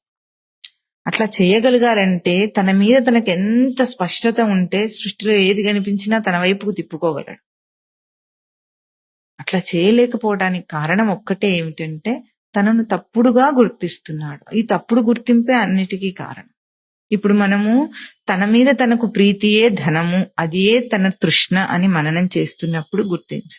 నీ మీద నీకు ప్రీతిని నెలకొల్పుకోవాలంటే ఆ తృష్ణని ఇప్పుడు విడిచిపెట్టు అన్న ఇక్కడ ఈ తృష్ణ ఎటువంటిది? తన తప్పుడు గుర్తింపు తోటి తృష్ణ. ప్రీతి లోకం మీద నిన్ను పరిగెత్తించే ప్రీతి, ఆ పరుగు చావుకు దారి తీసే ప్రీతి. ఆ తృష్ణని విడిచిపెట్టమంటున్నారు. ఆ తృష్ణ మననం చేసే ఆ తన మీద తనకు ప్రీతి అన్న ఆ అంశమును 2వ వాక్యంలో చెప్పారు. వితృష్ణాం మనసి సద్బుద్ధిం కురు. ఇప్పుడు తృష్ణను తీసేయి. వితృష్ణ, విగత తృష్ణ తీసేసి విశేషమైన తృష్ణను చేసుకో. దాని మీద వెంపర్లాట వదిలేయి. లోకంలో నువ్వు దేనికోసం వెంపర్లాడుతున్నావో, దేని వెంట పడి పరిగెత్తుతున్నావో, మృత్యుముఖానికి పరిగెత్తుతున్నావో ఆ తృష్ణను తీసేయి. వితృష్ణ, విగత తృష్ణ, విశేషమైన తృష్ణం చేయి. ఇప్పుడు మనసుకి విశేషమైన తృష్ణం చేయమంటున్నారు. తన మీద తన కోరిక ఉండాలి. లోకంలో ఎంత వెంటబడ్డావో కోరికలను తీర్చుకోవడానికి, నువ్వు అనుకున్న సాధించడానికి, అదంతా ఇటువైపు తిప్పు. ఇప్పుడు ఆ కోరికనంతా నీ వైపు తిప్పుకో. అది మనసుకు వితృష్ణం. వితృష్ణాం మనసి సద్బుద్ధిం కురు. సద్బుద్ధిని చేయి. ఎట్లా చేస్తా సద్బుద్ధిని? దానికంటే ఎప్పుడైతే దాని మీద కోరిక పోయి ఆ కోరిక తీవ్రంగా తన మీదకి మరలిందో, అంటే లోకంలో ఇది ఎక్కడ ప్రయోగంలో స్పష్టంగా తెలుస్తుందంటే ఒక తమోగుణికి గాని సత్వగుణికి గాని తొందరగా అర్థం కాదు. కానీ రజోగుణం ఉన్నవాడికి బాగా తెలుస్తుంది. ఎట్లా తెలుస్తుందంటే రజోగుణం ఉన్నవాడికి ఒక వేగం ఉంటుంది. ఏం వేగం? బయటికి దూకే వేగం ఉంటుంది ఎప్పుడు. అంటే ఏదో తెలుసుకోవాలి, ఏదో చేయాలి. అక్కడ చేసే వేగం తనని నిలకడగా ఉండనివ్వదు. అసలు చేసేయాలంటే పరిగెత్తడమే అది. ఆ పరుగును ఆపుకోలేడు. ఎప్పుడైతే వితృష్ణ చేశాడో దాన్ని, అంటే దాని యందు పరుగును ఆపేశాడో, ఇప్పుడు ఆ తృష్ణ మిగులుతుంది. అది విశేష తృష్ణ అవుతుంది తన మీద. అదే వేగంతో సాధన చేస్తాడు. ఆ వేగాన్ని తన వైపు తిప్పుకున్నాడు. తృష్ణ ఉంది, పిపాస ఉంది. దేన్ని? లోకాన్ని తెలుసుకునే పిపాస కాదు, ఇప్పుడు నయనం తెలుసుకునే పిపాస. తిప్పే దాని లక్ష్యాన్ని మార్చు. వేగంగా వెళుతున్న ట్రైన్ తప్పుడు దారిలో వెళుతుంది. దాన్ని ఏం చేయాలి? దాని డెస్టినీ వైపు తిప్పు. అదే వేగంగా వెళుతుందా లేదా? దాని స్పీడ్ ని కంట్రోల్ చేసే పని లేదు, కానీ డైరెక్షన్ తిప్పాలి. అంతేనా? రాంగ్ డైరెక్షన్ లో వెళుతుంటే యూటర్న్ తీసుకో. అయితే ఈ యూటర్న్ తీసుకునే ఉపమానాన్ని కూడా చాలా సార్లు మననం చేశాం. యూటర్న్ తీసుకునేటప్పుడు ఏం చేయాలి? 4th గేర్ లో 5th గేర్ లో వెళితే యూటర్న్ తీసుకోగలవా? తీసుకోలేము. నిగ్రహించు, నిలకడనివ్వు. నిలకడ ఇచ్చి అప్పుడు సెకండ్ గేర్ లోకి వచ్చి అప్పుడు టర్న్ తిప్పుతున్నావు. తిప్పి మళ్ళీ ఏం చేస్తావు? సెకండ్ గేర్ లో అట్లాగే నెమ్మదిగా వెళ్తావా? వెళ్ళవు కదా, నీ దారి రహదారి. ఎట్లా వెళ్తావు? మళ్ళీ గేర్ మార్చుకొని ఫోర్త్ గేర్ లో వెళ్ళిపోతాడు.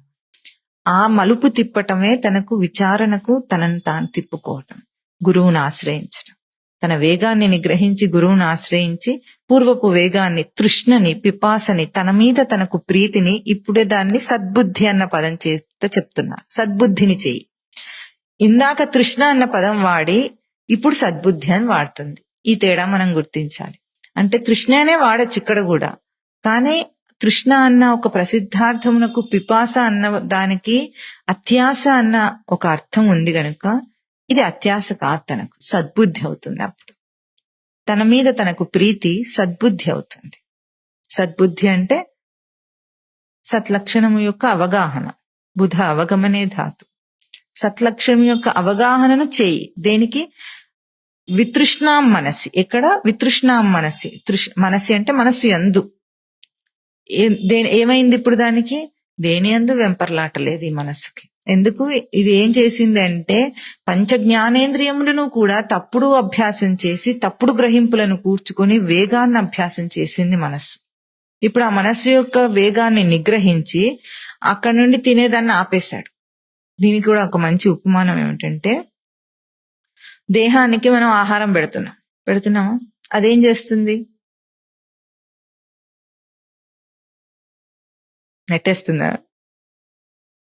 ఏం చేస్తుంది? దేహం ఏం చేస్తుంది ఆహారాన్ని?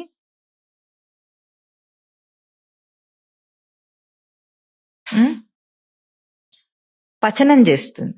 పచనం చేసి నీకు శక్తినిస్తుంది. ఇప్పుడు దైహిక వ్యవస్థలో జీర్ణకోశానికి ఆ పచనం అనే అంశమునకు మూలాధారం వైశ్వానర జఠరాగ్ని. ఆ వైశ్వానర జఠరాగ్ని బాగా మండుతూ ఉంటే తిన్నదంతా కూడా పచనం అయి తొందరగా, మనం బయటనేమో స్టవ్ అగ్ని వాడుకుంటున్నాం గ్యాస్ స్టవ్ తో, కానీ లోపల పచనం చేయడానికి వైశ్వానర జఠరాగ్ని ఉంది. అదేం చేస్తుంది? పచనం చేసి దాన్ని సెగ్రిగేట్ చేస్తుంది.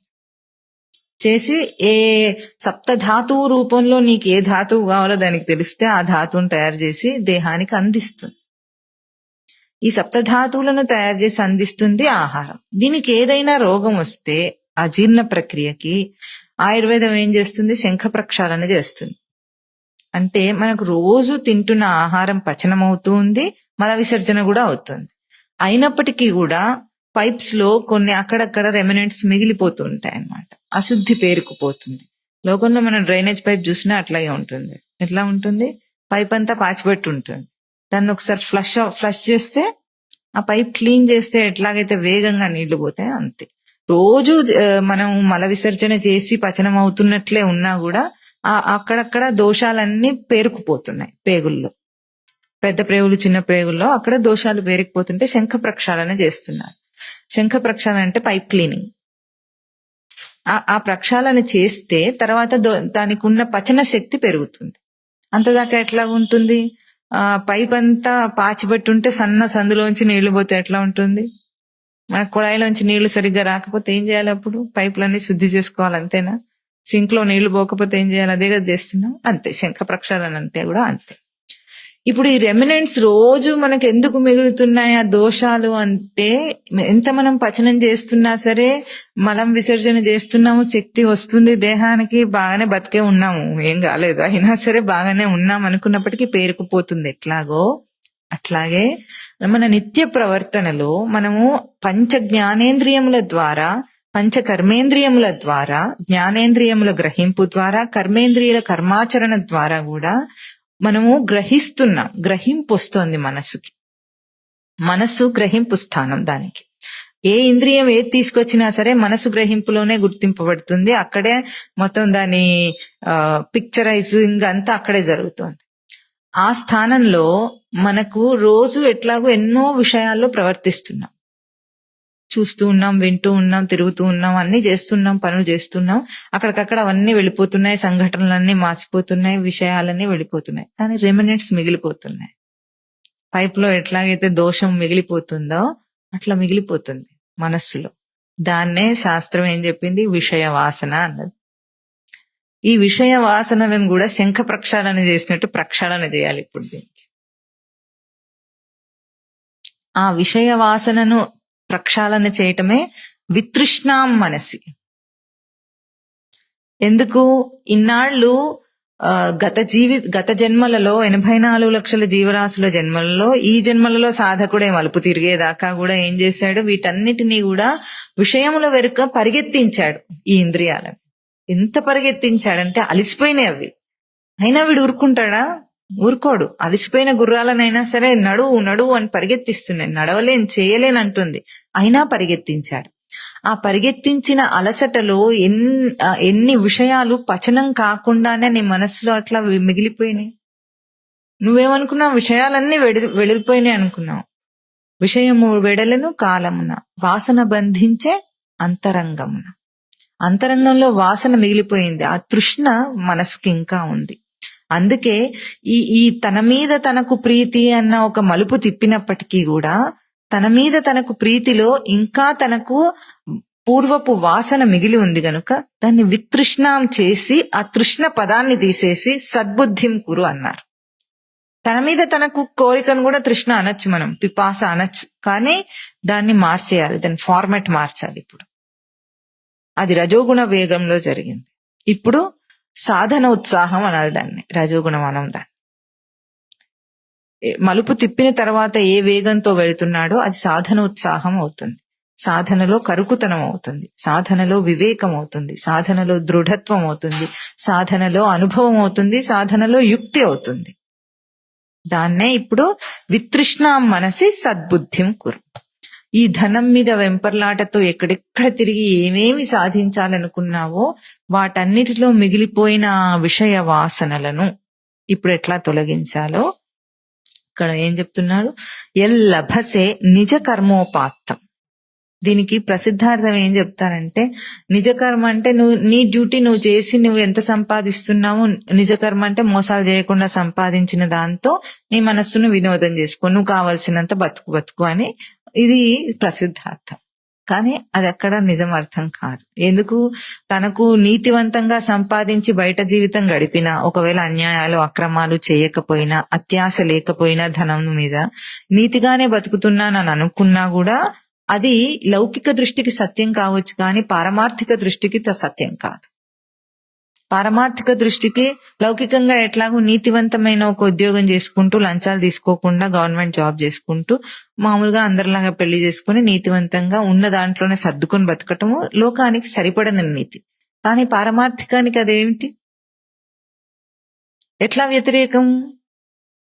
అప్పుడు కూడా లోకంలో మోసాలు చేసిన వాడు ఎంత మోసపోయాడో అవకాశాన్ని సద్వినియోగం చేసుకోకుండా సత్వగుణంలో నువ్వు కూడా అంతే మోసపోతున్నావు. అంటే జీవిత పరమార్థాన్ని గుర్తించడానికి ఈ నీతి రీతులు ఏమి నీకు అక్కరకు రావు, వస్తాయా? లోకంలో నీతిగా బతుకుతున్నాను, అందరిలాగా నేను బతుకుతున్నాను అని మోసం చేయటం లేదు అని అనుకున్నప్పటికీ నీ పరమార్థానికి అవేమి ఉపయోగకరంగా లేవు. కాబట్టి అది లౌకికమైన గ్రహింపు మాత్రమే. అట్లా ఉండొద్దా అంటే అట్లా ఉండాలి, కానీ నీ పరమార్థానికి అది సరిపోదని తెలుసుకో. మోసం చేయమని చెప్పటం లేదు ఇక్కడ. అది ఏ రూపంలో నువ్వు చేసినప్పటికీ లౌకిక సాంసారిక దృష్టితో జీవనం గడపటం అనేది తనకు దుర్వినియోగమే, తన అవకాశం యొక్క దుర్వినియోగమే అవుతుంది. కనుక పారమార్థిక దృష్టిలో ఏమిటి? నీ వితృష్ణాం మనసి సద్బుద్ధిం కురు అన్నప్పుడు ఏ సాధనోత్సాహాన్ని తను చేసుకున్నాడో దాన్ని ఎల్లభసే నిజ కర్మ అన్న పదం వాడింది. నిజ కర్మ ఉప ఆత్తం. నిజ కర్మోపాత్తం అంటే నిజ కర్మ ఉప ఆత్తం. ఆత్తం అంటే పొందబడింది. ఉప లక్షణేన ప్రతి ఆత్తం అంటే తన నిరంతర ప్రవర్తన ప్రాప్తి ఎరుక లక్షణములకు అది నిజ ఆత్తం పొందబడినదైతే ఉపాత్తం. నిజ కర్మ ఏమిటి? తనకి నిజ కర్మ అనిజ కర్మలు ఉంటాయా? నిజ కర్మ అని వాడిన దానికి అర్థం ఏమిటంటే, ఇందాక మనము ఉపమానంలో మననం చేసినప్పుడు పంచ జ్ఞానేంద్రియములు పంచ కర్మేంద్రియములు తన సైన్యం. లోకంలో యుద్ధం చేయాలంటే సైన్యం కావాలా? సైన్యం ఉంటేనే యుద్ధం చేస్తాడు. ఆ యుద్ధంలో సైన్యము పరాజయము, సైన్యం యొక్క జయము దేని మీద ఆధారపడి ఉంటుంది? రాజు యొక్క జయమే సైన్యం యొక్క జయం, రాజు యొక్క పరాజయమే సైన్యం యొక్క పరాజయం. అక్కడ సైన్యం అంతా చచ్చిపోయినా రాజు గెలిస్తే గెలిచిందని అంటారు, అంతేనా? సైన్యం చచ్చిపోవచ్చు కూడా, చచ్చిపోయినా రాజు గెలవచ్చు చివరిలో. అప్పుడు గెలిచిన వాడే, గెలిచిన సైన్యంలోనే ఉంది అది. అట్లాగే నీ ఇంద్రియ ప్రయోగములన్నీ కూడా విషయములలో ప్రవర్తించినప్పటికీ, అవి వాటి తేజస్సు ఉడుగుతున్నప్పటికీ రాజును గెలిపించాలి. స్వస్వామి సంబంధంతో అవి పనిచేయాలి. దేనికి? రాజెవరిక్కడ? జీవుడు.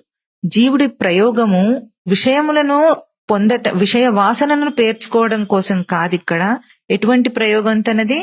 ఆ అవకాశంలోనే బంధము ముక్తి రెండింటినీ సాధిస్తాడు. ఈ యుద్ధం అంటే సంప్రహారం, తాను ప్రయోగం స్పష్టంగా ప్రయోగిస్తున్నాడు. ఈ ఇంద్రియములనే సైన్యంతో స్పష్టంగా ప్రయోగిస్తున్నాడు. ఇక్కడే బంధము ముక్తి గెలిపోవటములు అక్కడే ఉన్నాయి. ఎట్లాగో ఇప్పుడు బంధకారణమైన కర్మ చేస్తున్నావా, ముక్తి కారణమైన కర్మ చేస్తున్నావా? కర్మ అంటే ఏమిటంటే తన ప్రయోగం,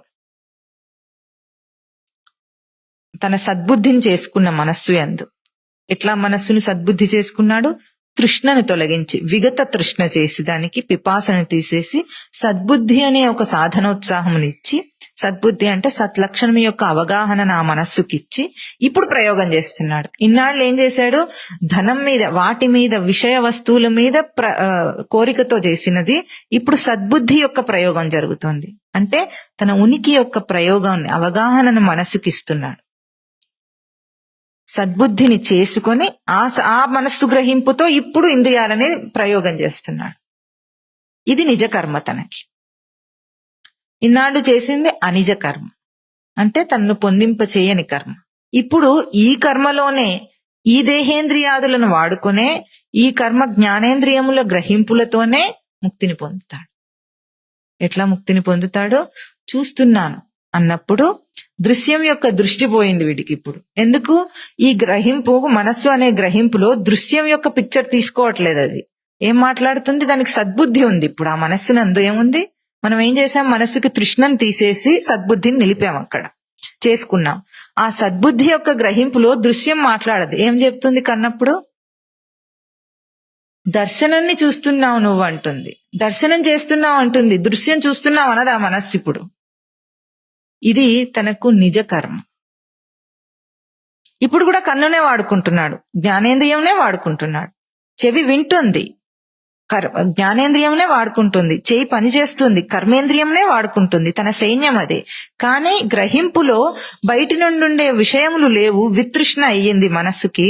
ఇప్పుడు సద్బుద్ధి ఉంది ఆ మనస్సులో, అంటే ఉనికి యొక్క అవగాహన ఉంది ఆ మనస్సులో. ఈ మనస్సులో తనేం గుర్తిస్తుంది? ఇంద్రియముల యొక్క గ్రహింపును గుర్తిస్తుంది. ఎట్లా గుర్తిస్తుంది? సద్బుద్ధి యందు గుర్తిస్తుంది. నీకు దృశ్యం కనిపించదు, నా దర్శనం కనిపిస్తుంది. శబ్దం వినిపించదు, నా శ్రవణం వినిపిస్తోంది. స్పర్శ, బయటి స్పర్శ తెలియటం లేదు, స్పర్శ నా స్పర్శ తెలుస్తుంది. సద్బుద్ధి యొక్క స్పర్శ తెలుస్తోంది. ఇప్పుడు ప్రతి ప్రవర్తన ఏమైంది? సద్బుద్ధినే గ్రహింపజేసింది. ఇది నిజ కర్మ తనకి. ఎల్లభసే నిజ కర్మ ఉపాత్తం.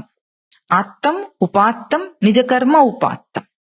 యత్ లభసే, ఈ నిజ కర్మ ఉపాత్తంలో ఏం పొందుతున్నావు? దాన్ని ఏమంటున్నారు? విత్తం అన్నారు దాన్ని. ఎల్లభసే నిజ కర్మోపాత్తం విత్తం తేన చిత్తం వినోదయ. ఎంత మంచి వాక్యం! దీనికేమో ఏదేదో డబ్బు సంపాదిస్తే ఆ డబ్బునే వాడుకో అనే అలాంటి అర్థాలు ఇక్కడ లేనే లేవు. ఇప్పుడు నువ్వు ఈ నిజ కర్మలో మనస్సు యందు, వితృష్ణ అయిన మనస్సు యందు, సద్బుద్ధి నిలిపిన మనస్సు యందు, పంచకర్మ జ్ఞానేంద్రియముల చేత, దేహేంద్రియాదుల చేత ఏ గ్రహింపులు తీసుకుంటున్నావో ఆ గ్రహింపులో నువ్వు పొందేది ఏమిటి అంటే యత్ లభసే, ఏం పొందుతున్నావు? విత్తమును పొందుతున్నావు. విత్తం అంటే డబ్బు కాదు. విత్తం అంటే విద జ్ఞానే ధాతు, విద్లు లాభే ధాతు. సచ్చైతన్య ప్రకాశ నివాస విచారణ జ్ఞాన సమృద్ధి అన్నీ ఏడు సప్త లక్షణాలు కూడా విత్త శబ్దానికి వర్తిస్తాయి. నువ్వేం పొందావు? సద్బుద్ధి అనే మనస్సు యొక్క గ్రహింపులో, నిజ కర్మ ఆచరణలో నువ్వేం పొందావంటే విత్తమును పొందావట, సచ్చిదానంద లక్షణములను పొందావు. తేన, దాని చేత, చిత్తం వినోదయ. చిత్తమును వినోదయ అంటే, వినోదం అంటే ఎంటర్టైన్ చేయడమా? వినోదం అంటే చిత్తాన్ని ఇప్పుడు ఎంటర్టైన్ చేయాలా మనము సచ్చిదానంద లక్షణములతో? చిత్తం ఏమిటి, దాన్ని ఎట్లా ఎంటర్టైన్ చేస్తావు? ఇప్పుడు నువ్వేం పొందావు? సచ్చిదానంద లక్షణములు పొందావు, విత్తమును పొందావు. దీన్ని వినోదయ చిత్తం అంటున్నారు. అంటే ఎంజాయ్ చేయాలా వినోదం అంటే?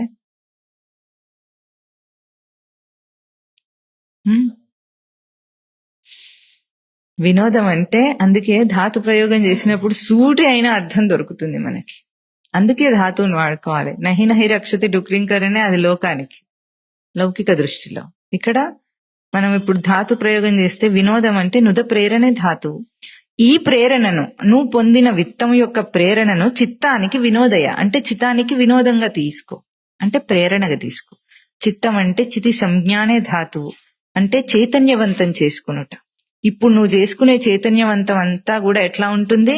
నీ గ్రహింపులో నువ్వు పొందిన విత్తమును సద్బుద్ధి అందు, నిజకర్మ అందు మనస్సుకి నువ్వు ఒక గ్రహింపునిచ్చావు. ఆ గ్రహింపు విత్తం నీకు. ఈ విత్తమే నీకు ప్రేరణయే నువ్వు ఉత్తరోత్తర నిన్ను నువ్వు చైతన్యవంతం చేసుకోవడానికి నువ్వు వాడుకుంటున్నావు. నీ చిత్తమును ఇప్పుడు ఎట్లా దేంతో? విత్తంతో నువ్వు ప్రేరణ చేస్తున్నావు. అప్పుడు ఎట్లా చైతన్యవంతం చేసుకుంటాడు? తన చైతన్యం ఎక్కడ ప్రయోగిస్తాడు? తనను తాను చైతన్యవంతం చేసుకొని ఎప్పుడు కూడా ఎట్లా ఉండాలి? ఆన్ లో ఉండాలి.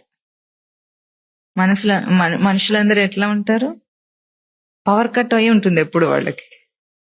ఇప్పుడు మనం ఎప్పుడు ఆన్ లో ఉంటాం. ఎట్లా ఆన్ లో ఉండడం అంటే తాగి ఉండడం అని కాదు, లోకంలో ఎటువంటి అర్థాలు ఉన్నాయో దానికి. కానీ ఆన్ అంటే తన ఉనికిని చైతన్యవంతం చేసుకునే స్టేటస్.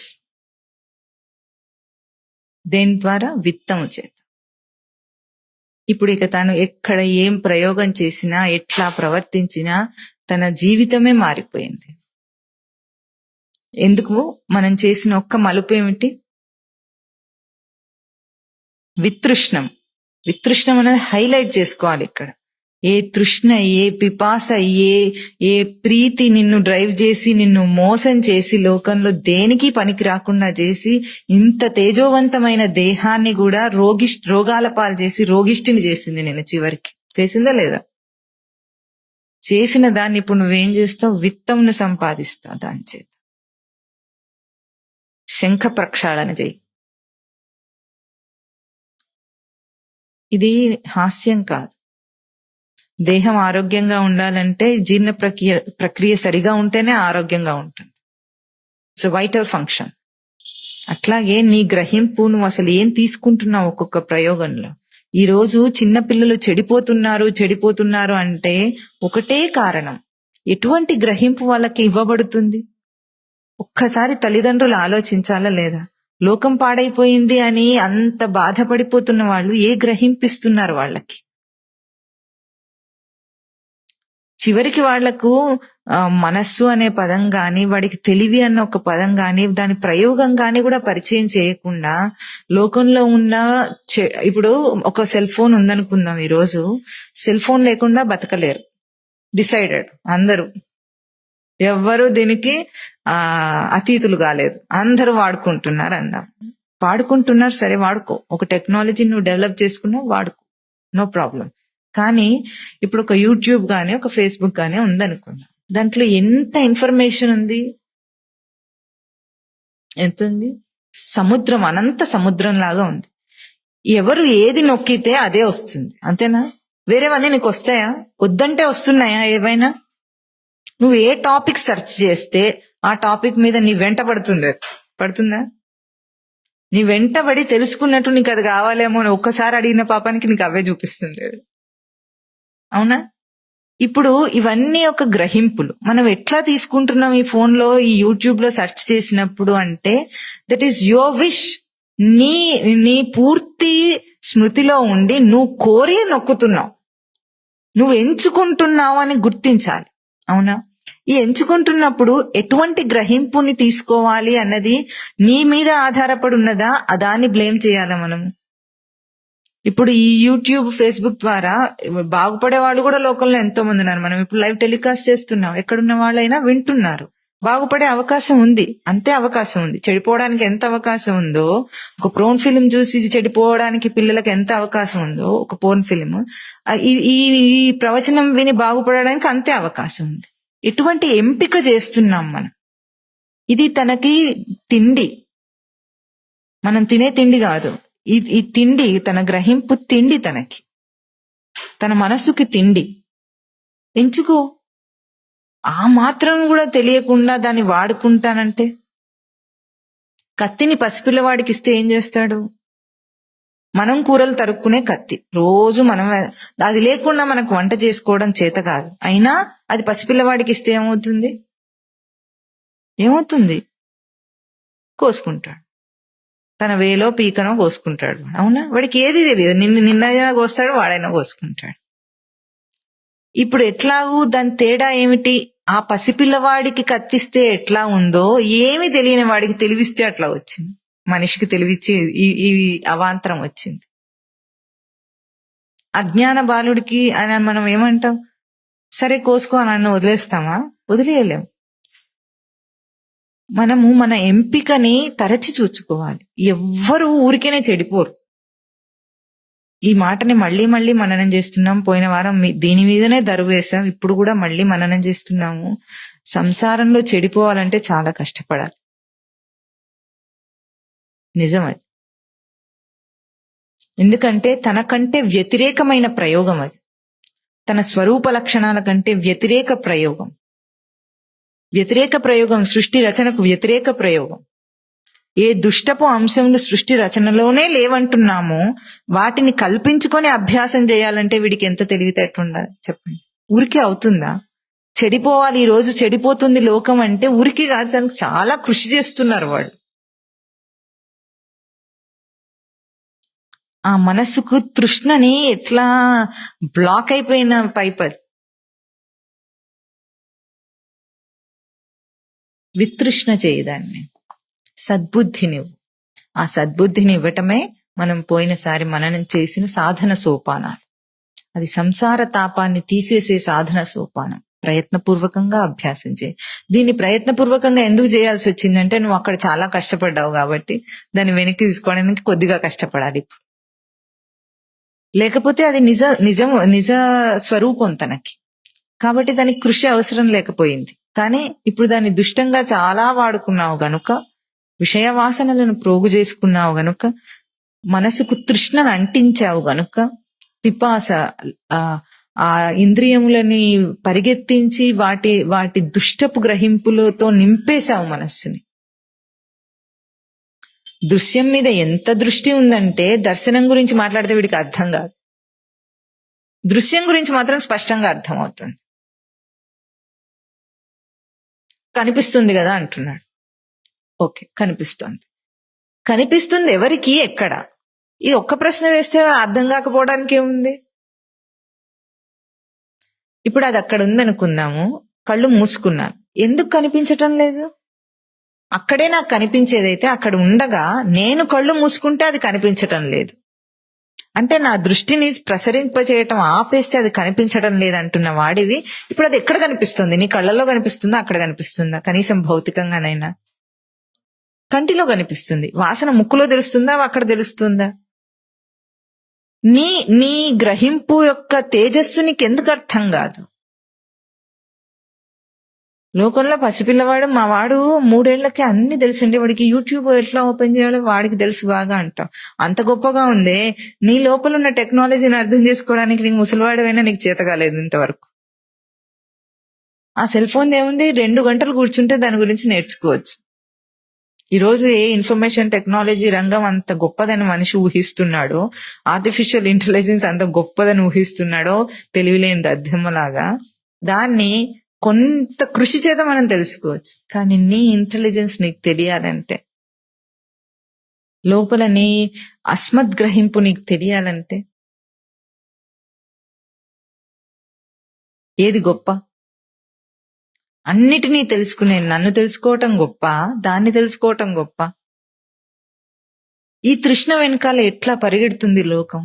ధనాగమ తృష్ణ. దానికి ఒక మెటీరియల్ రూపం ఇచ్చి ఈ తృష్ణకి ధనం అన్నది దాన్ని, డబ్బు అన్నది దాన్ని. ఏ తృష్ణకి మెటీరియల్ రూపం ఇస్తే అది డబ్బు రూపంలో రూపాంతరం చెందిందో దాని వెనుక ఎట్లా పరిగెడుతుంది లోకం. బతకలేం, ఒక్కటే మాట, చావు అంటుంది. నువ్వు బతకలేమంటే చావు, ఇంకేమిటి. బతకలేని వాడికి చావే గమ్యం, జీవించేవాడికి జీవితమే గమ్యం, ప్రాణధారణే గమ్యం. ఇప్పుడు మనం చేయవలసింది ఏమిటి? దీన్ని ప్రక్షాళన చేయి, మనస్సుని వితృష్ణ చేయి, సద్బుద్ధిం కురు చేయి. లోటు ప్రత్యయంలో ఉంటాయి ఇక్కడ అన్ని కూడా. మొత్తం అన్ని శంకరాచార్యులు ఎక్కడ అద్వైతం చెప్పినా లోటు ప్రత్యయంలో ప్రయోగం ఉంటుంది. ఆదేశం, అది గురువు యొక్క ఆదేశం, శాస్త్రం యొక్క ఆదేశం. హే మూఢ వితృష్ణాం మనసి సద్బుద్ధిం కురు, ధనాగమ తృష్ణాం జహి. ఇక్కడ ఏమిటి? లభసే నిజ కర్మోపాత్తం యత్ లభసే తేన చిత్తం వినోదయ. తేన అది విత్తం, తేన విత్తం చిత్తం వినోదయ. ఆ విత్తం చేత ఇప్పుడు ప్రేరణ చేయి. ఎట్లా నాకండి అసలు నా మనస్సు నిలవటమే లేదు. ఎంత చెప్పినా కూడా, మీరు ఎన్నో చెప్తుంటారు చాలా బాగుంటాయి అవన్నీ కూడా, కానీ నా మనస్సు నిలవటం లేదు. నీ మనస్సు తృష్ణతో ఉందని తెలుసుకో. ఆ తృష్ణ రూపం ఏమిటి? ఇంద్రియముల యొక్క లౌల్యం, లోలత్వం.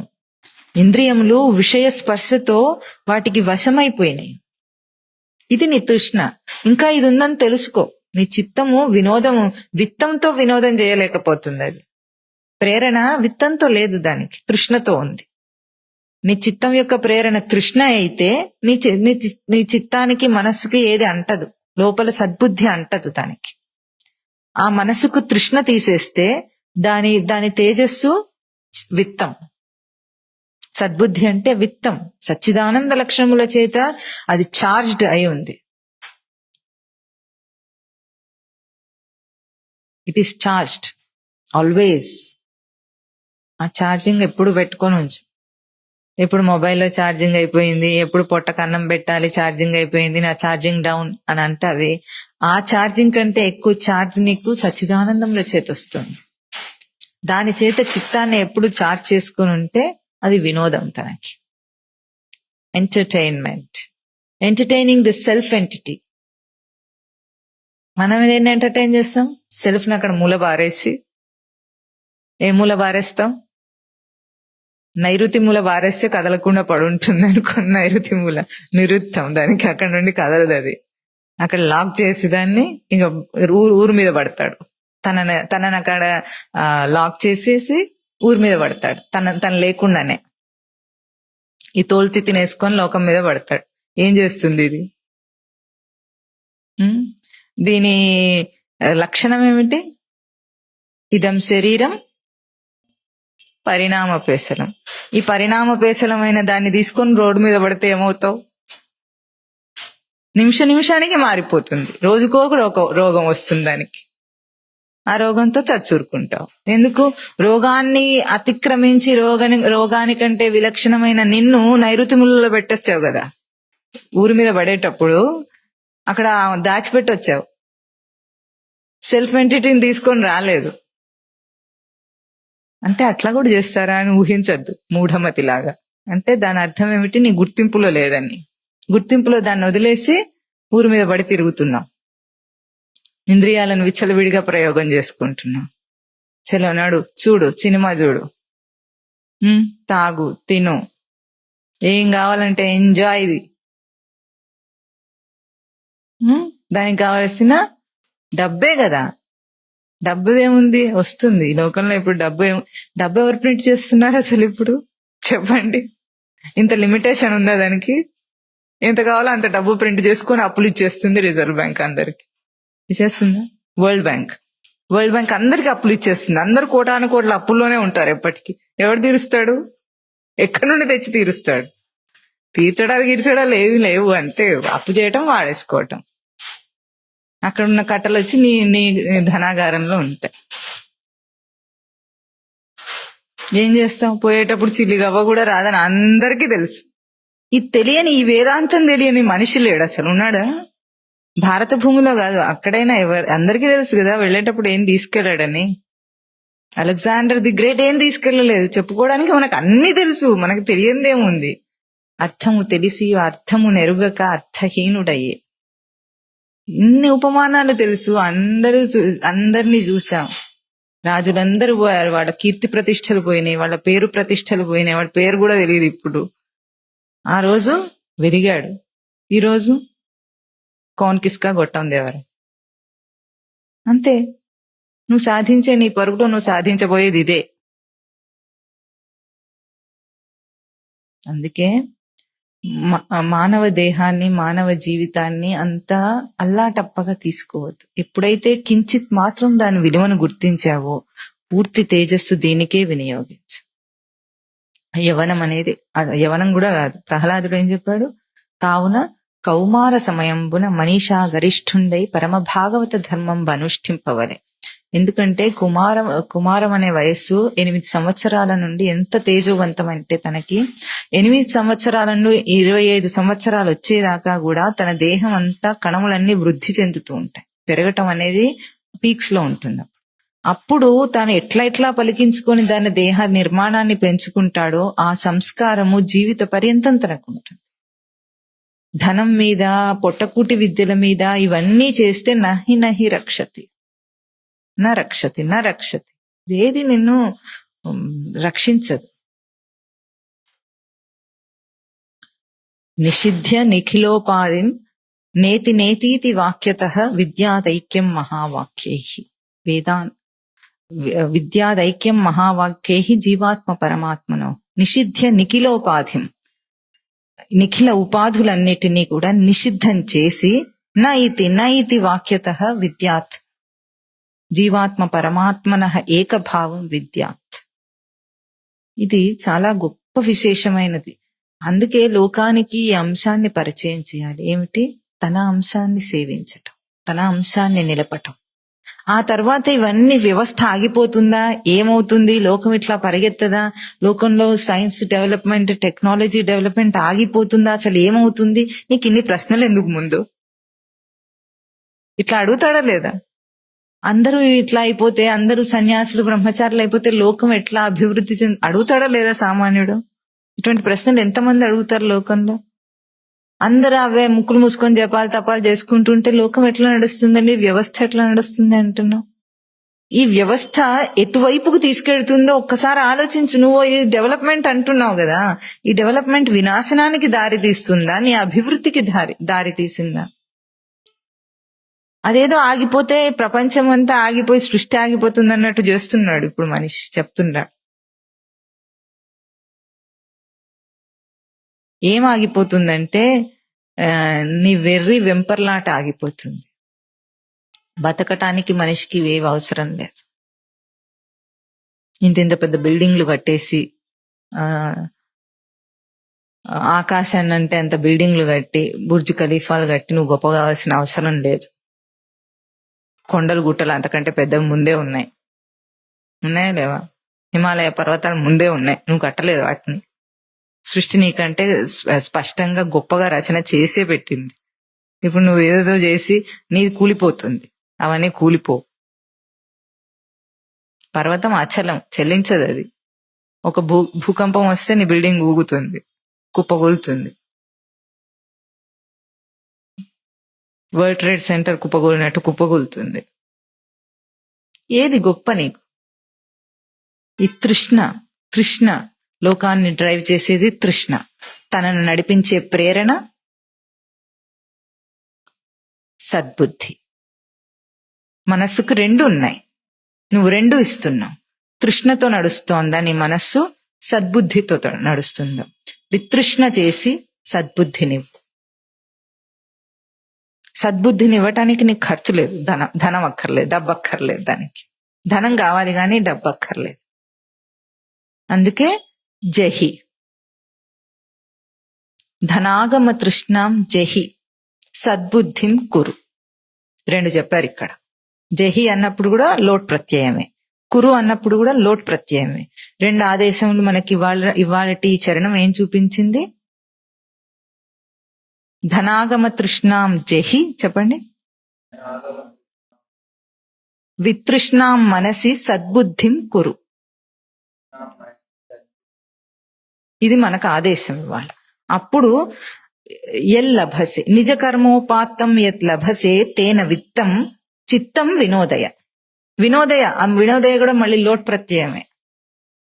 ఆ ప్రేరణతో ఇప్పుడు నువ్వు చైతన్యవంతం చేసుకో. అట్లాంటి చైతన్యవంతం చేసుకున్న కొద్ది మంది సాధకులుంటే ఈ లోకం ఎట్లా ఉంటుంది?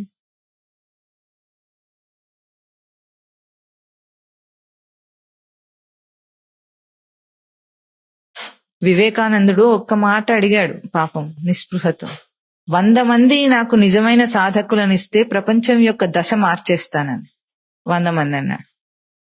శ్రీకృష్ణానంద మఠం 10 మందిని అడుగుతోంది.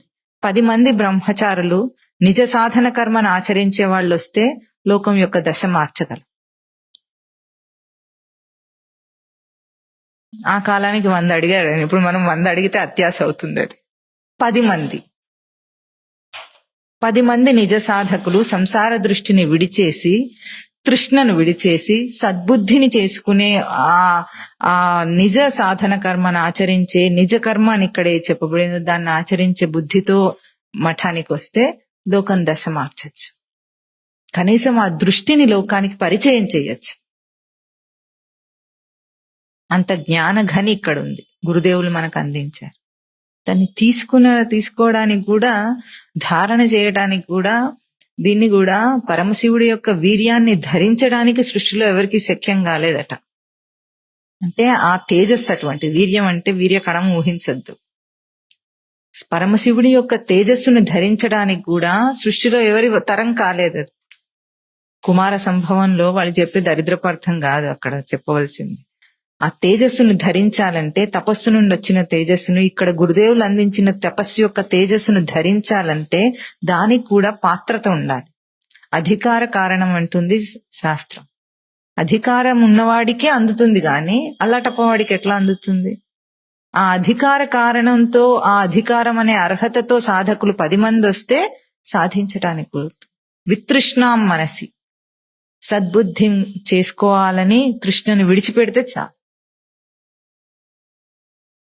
మనం లక్ష్య చెప్పండి, తర్వాత ఏం చేస్తాడంటాడు, ఏదో ఒకటి చేసి మళ్ళీ వస్తా నేను.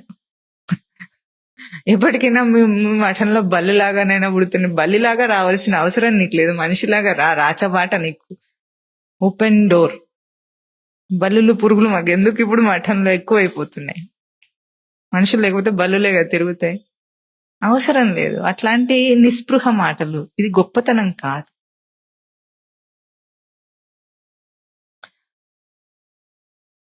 శరణాగతి అంటే ఎట్లా ఉంటుందంటే, గురువు దగ్గర శరణాగతి.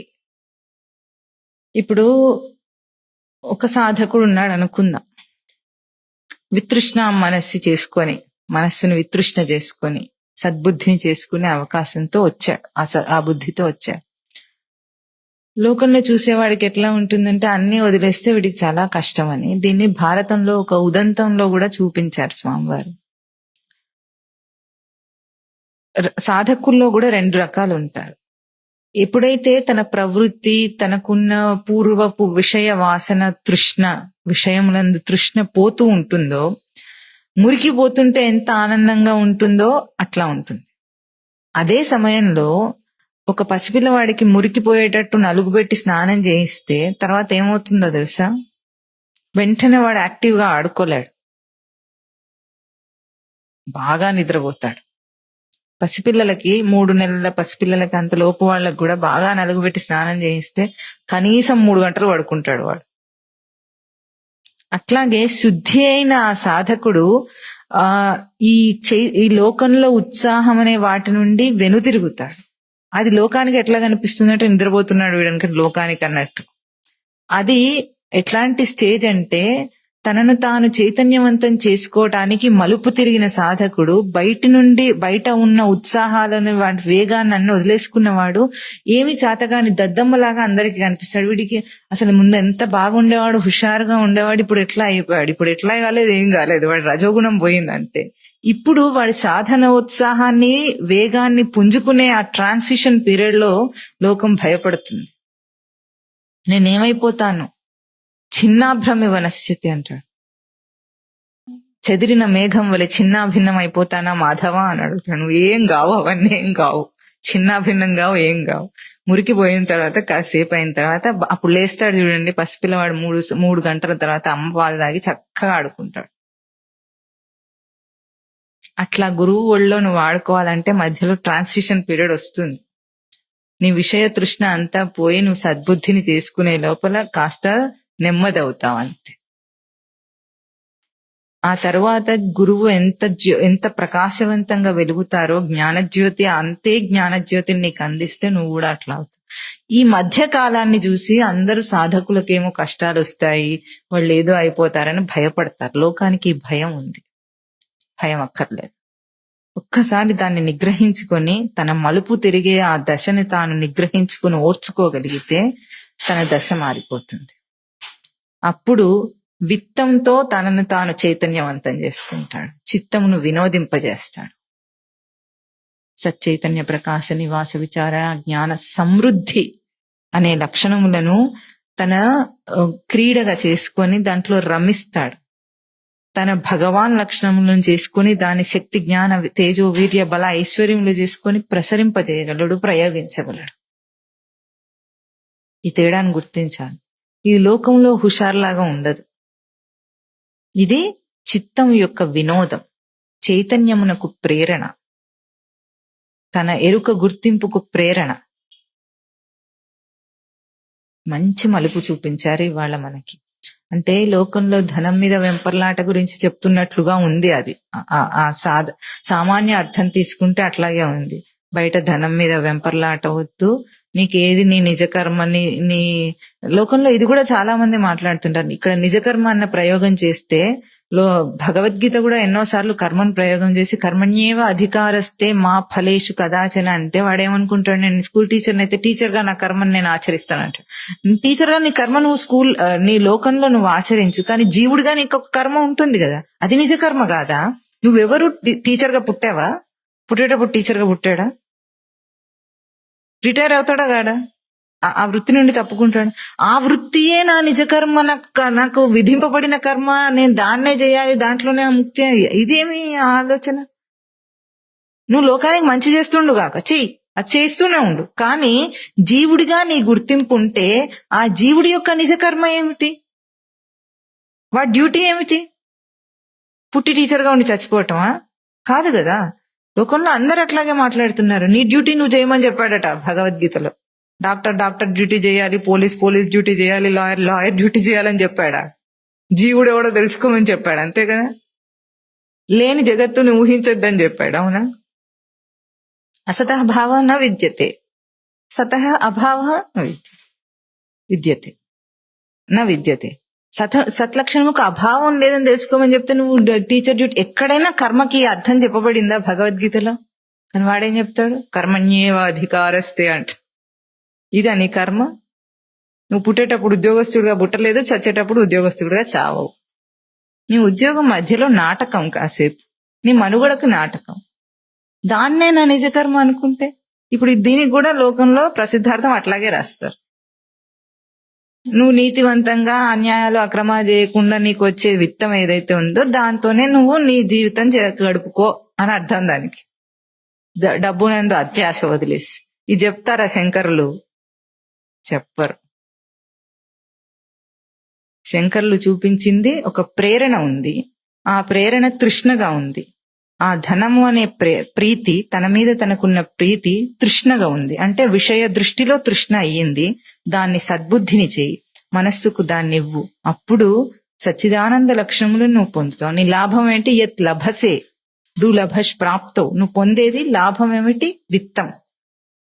సచ్చిదానంద లక్షణములనే విత్తంగా పొందుతావు. ఆ విత్తము యొక్క ప్రేరణని, వినోదము చిత్తమునకి ఇది చూపించారు శంకరులు. అందుకే బయట బయట అర్థాలతో అర్థం చేసుకుంటే బయట బయట లౌకిక నీతిని చెప్పినట్టు ఉంటుంది. అధ్యాత్మ విద్య ఎప్పుడూ కూడా లౌకిక నీతిని చెప్పదు, పారమార్థిక సత్తాలోనే చెప్పబడాలి. ఎందుకంటే లౌకిక నీతిని చెప్పడానికి ఇంత గ్రంథాలు అక్కర్లేవు. అవసరమా? స్కూళ్ళలో నేర్పిస్తారు, అవునా? ఆనెస్టీ గురించి నేర్పిస్తారా లేదా? అవి చాలు. మరి ఇంత భజగోవింద స్తోత్రం ఎందుకు దానికి? అవసరం లేదు. ఇక్కడ కేవలము పారమార్థిక సత్తాలో జీవుడి యొక్క ప్రయోగాన్ని చూపించి మంచి సూచన చేసింది నీ మనస్సు. మనస్సు అనేది కూడా ఇంకొకటి, ఇందాక మనం మననం చేసినప్పుడు ఎట్లాగైతే నొప్పి ఈ జీవుడు దేహము కలిస్తే వచ్చిందో, అట్లాగే ఈ మనస్సు యొక్క ప్రయోగం కూడా జీవుడు దేహాన్ని విడిచినప్పుడు మనస్సు ఉంటుంది, మనోధర్మాలు తనకు ఉంటాయి. కానీ ఆ మనోధర్మాన్ని ప్రయోగించడానికి దేహం ఉండదు. కాబట్టి ఈ మనస్సు చేత తన గ్రహింపులు కూడా ఈ ఇంద్రియముల ద్వారానే తాను శుద్ధి చేసుకోగలడు. ఇప్పుడు దేహం విడిచేశాడు జీవుడు. జీవుడికి ఆ గ్రహింపుకు ఒక సంస్కారాన్ని ఏర్పాటు చేసుకున్నాడు దేహ జీవిత కాలంలో. ఆ దేహ జీవిత కాలంలో ఏర్పాటు చేసుకున్న సంస్కారంతోనే ఆ మనస్సు ఉంది. ఇప్పుడు ఆ మనస్సుని శుద్ధి చేసుకోవడం దేహం లేకుండా చేయలేడు. ఎందుకు? దేహంలో ఉన్నప్పుడు విచారణ అలవాటు లేదు గనక విచారణ తాను చేయలేడు. విచారణయే చేయలేకపోతే విచారణ చేసిన దాన్ని ప్రయోగించుకోవడానికి ఈ క్షేత్రం ఉండదు అప్పుడు తనకి. కాబట్టి మళ్ళీ దేహంతోనే రావాలి. ఈ దేహంలో ఉండగానే మనస్సుని శుద్ధి చేసుకోవాలి, దేహాన్ని శుద్ధి చేసుకోవాలి. అది ఇక్కడే జరగగలదు. కానీ అందుకే ఈ మర్త్యలోకం అయినా సరే దీనికి అంత ప్రాముఖ్యత. దేవతలు కూడా కోరేది లబ్ధ్వా జన్మ అమర ప్రార్థ్యం. ఈ మనుష్య దేహంతోనే సాధించగలడు. నిజ కర్మను ఆచరించటం అనేది ఈ మనుష్య దేహంలోనే సాధించగలడు. దేహం విడిచిపోతే ఈ అవకాశం లేదు తనకి. అందుకే మనస్సుని వితృష్ణ చేయాలన్నా, సద్బుద్ధిని ఇవ్వాలన్నా ఈ దేహంలో తప్పనిసరిగా తాను ఉండే చేయాలి. క్షేత్రజ్ఞ సంయోగం వల్లనే యావత్ సంజాయతే కించిత్ సత్వం సంజాయతే. సత్వమైనా సరే ఈ దేహంలోనే జరుగుతుంది. కనుక ఈ దేహాన్ని నిర్లక్ష్యం చేయొద్దు. దాని అంశంను, దాని తేజస్సుని గుర్తించే ఆ ప్రయోగమును ఇక్కడే మార్చగలవు. అంత మంచి సూచన ఇవాళ చేసింది శంకరులు. చెప్పండి. మూఢ జహీహి ధనాగమ తృష్ణ కురు సద్బుద్ధిం మనసి వితృష్ణ ఎల్లభసే నిజ కర్మోపాత్తం విత్తం తేన వినోదయ చిత్తం భజ గోవిందం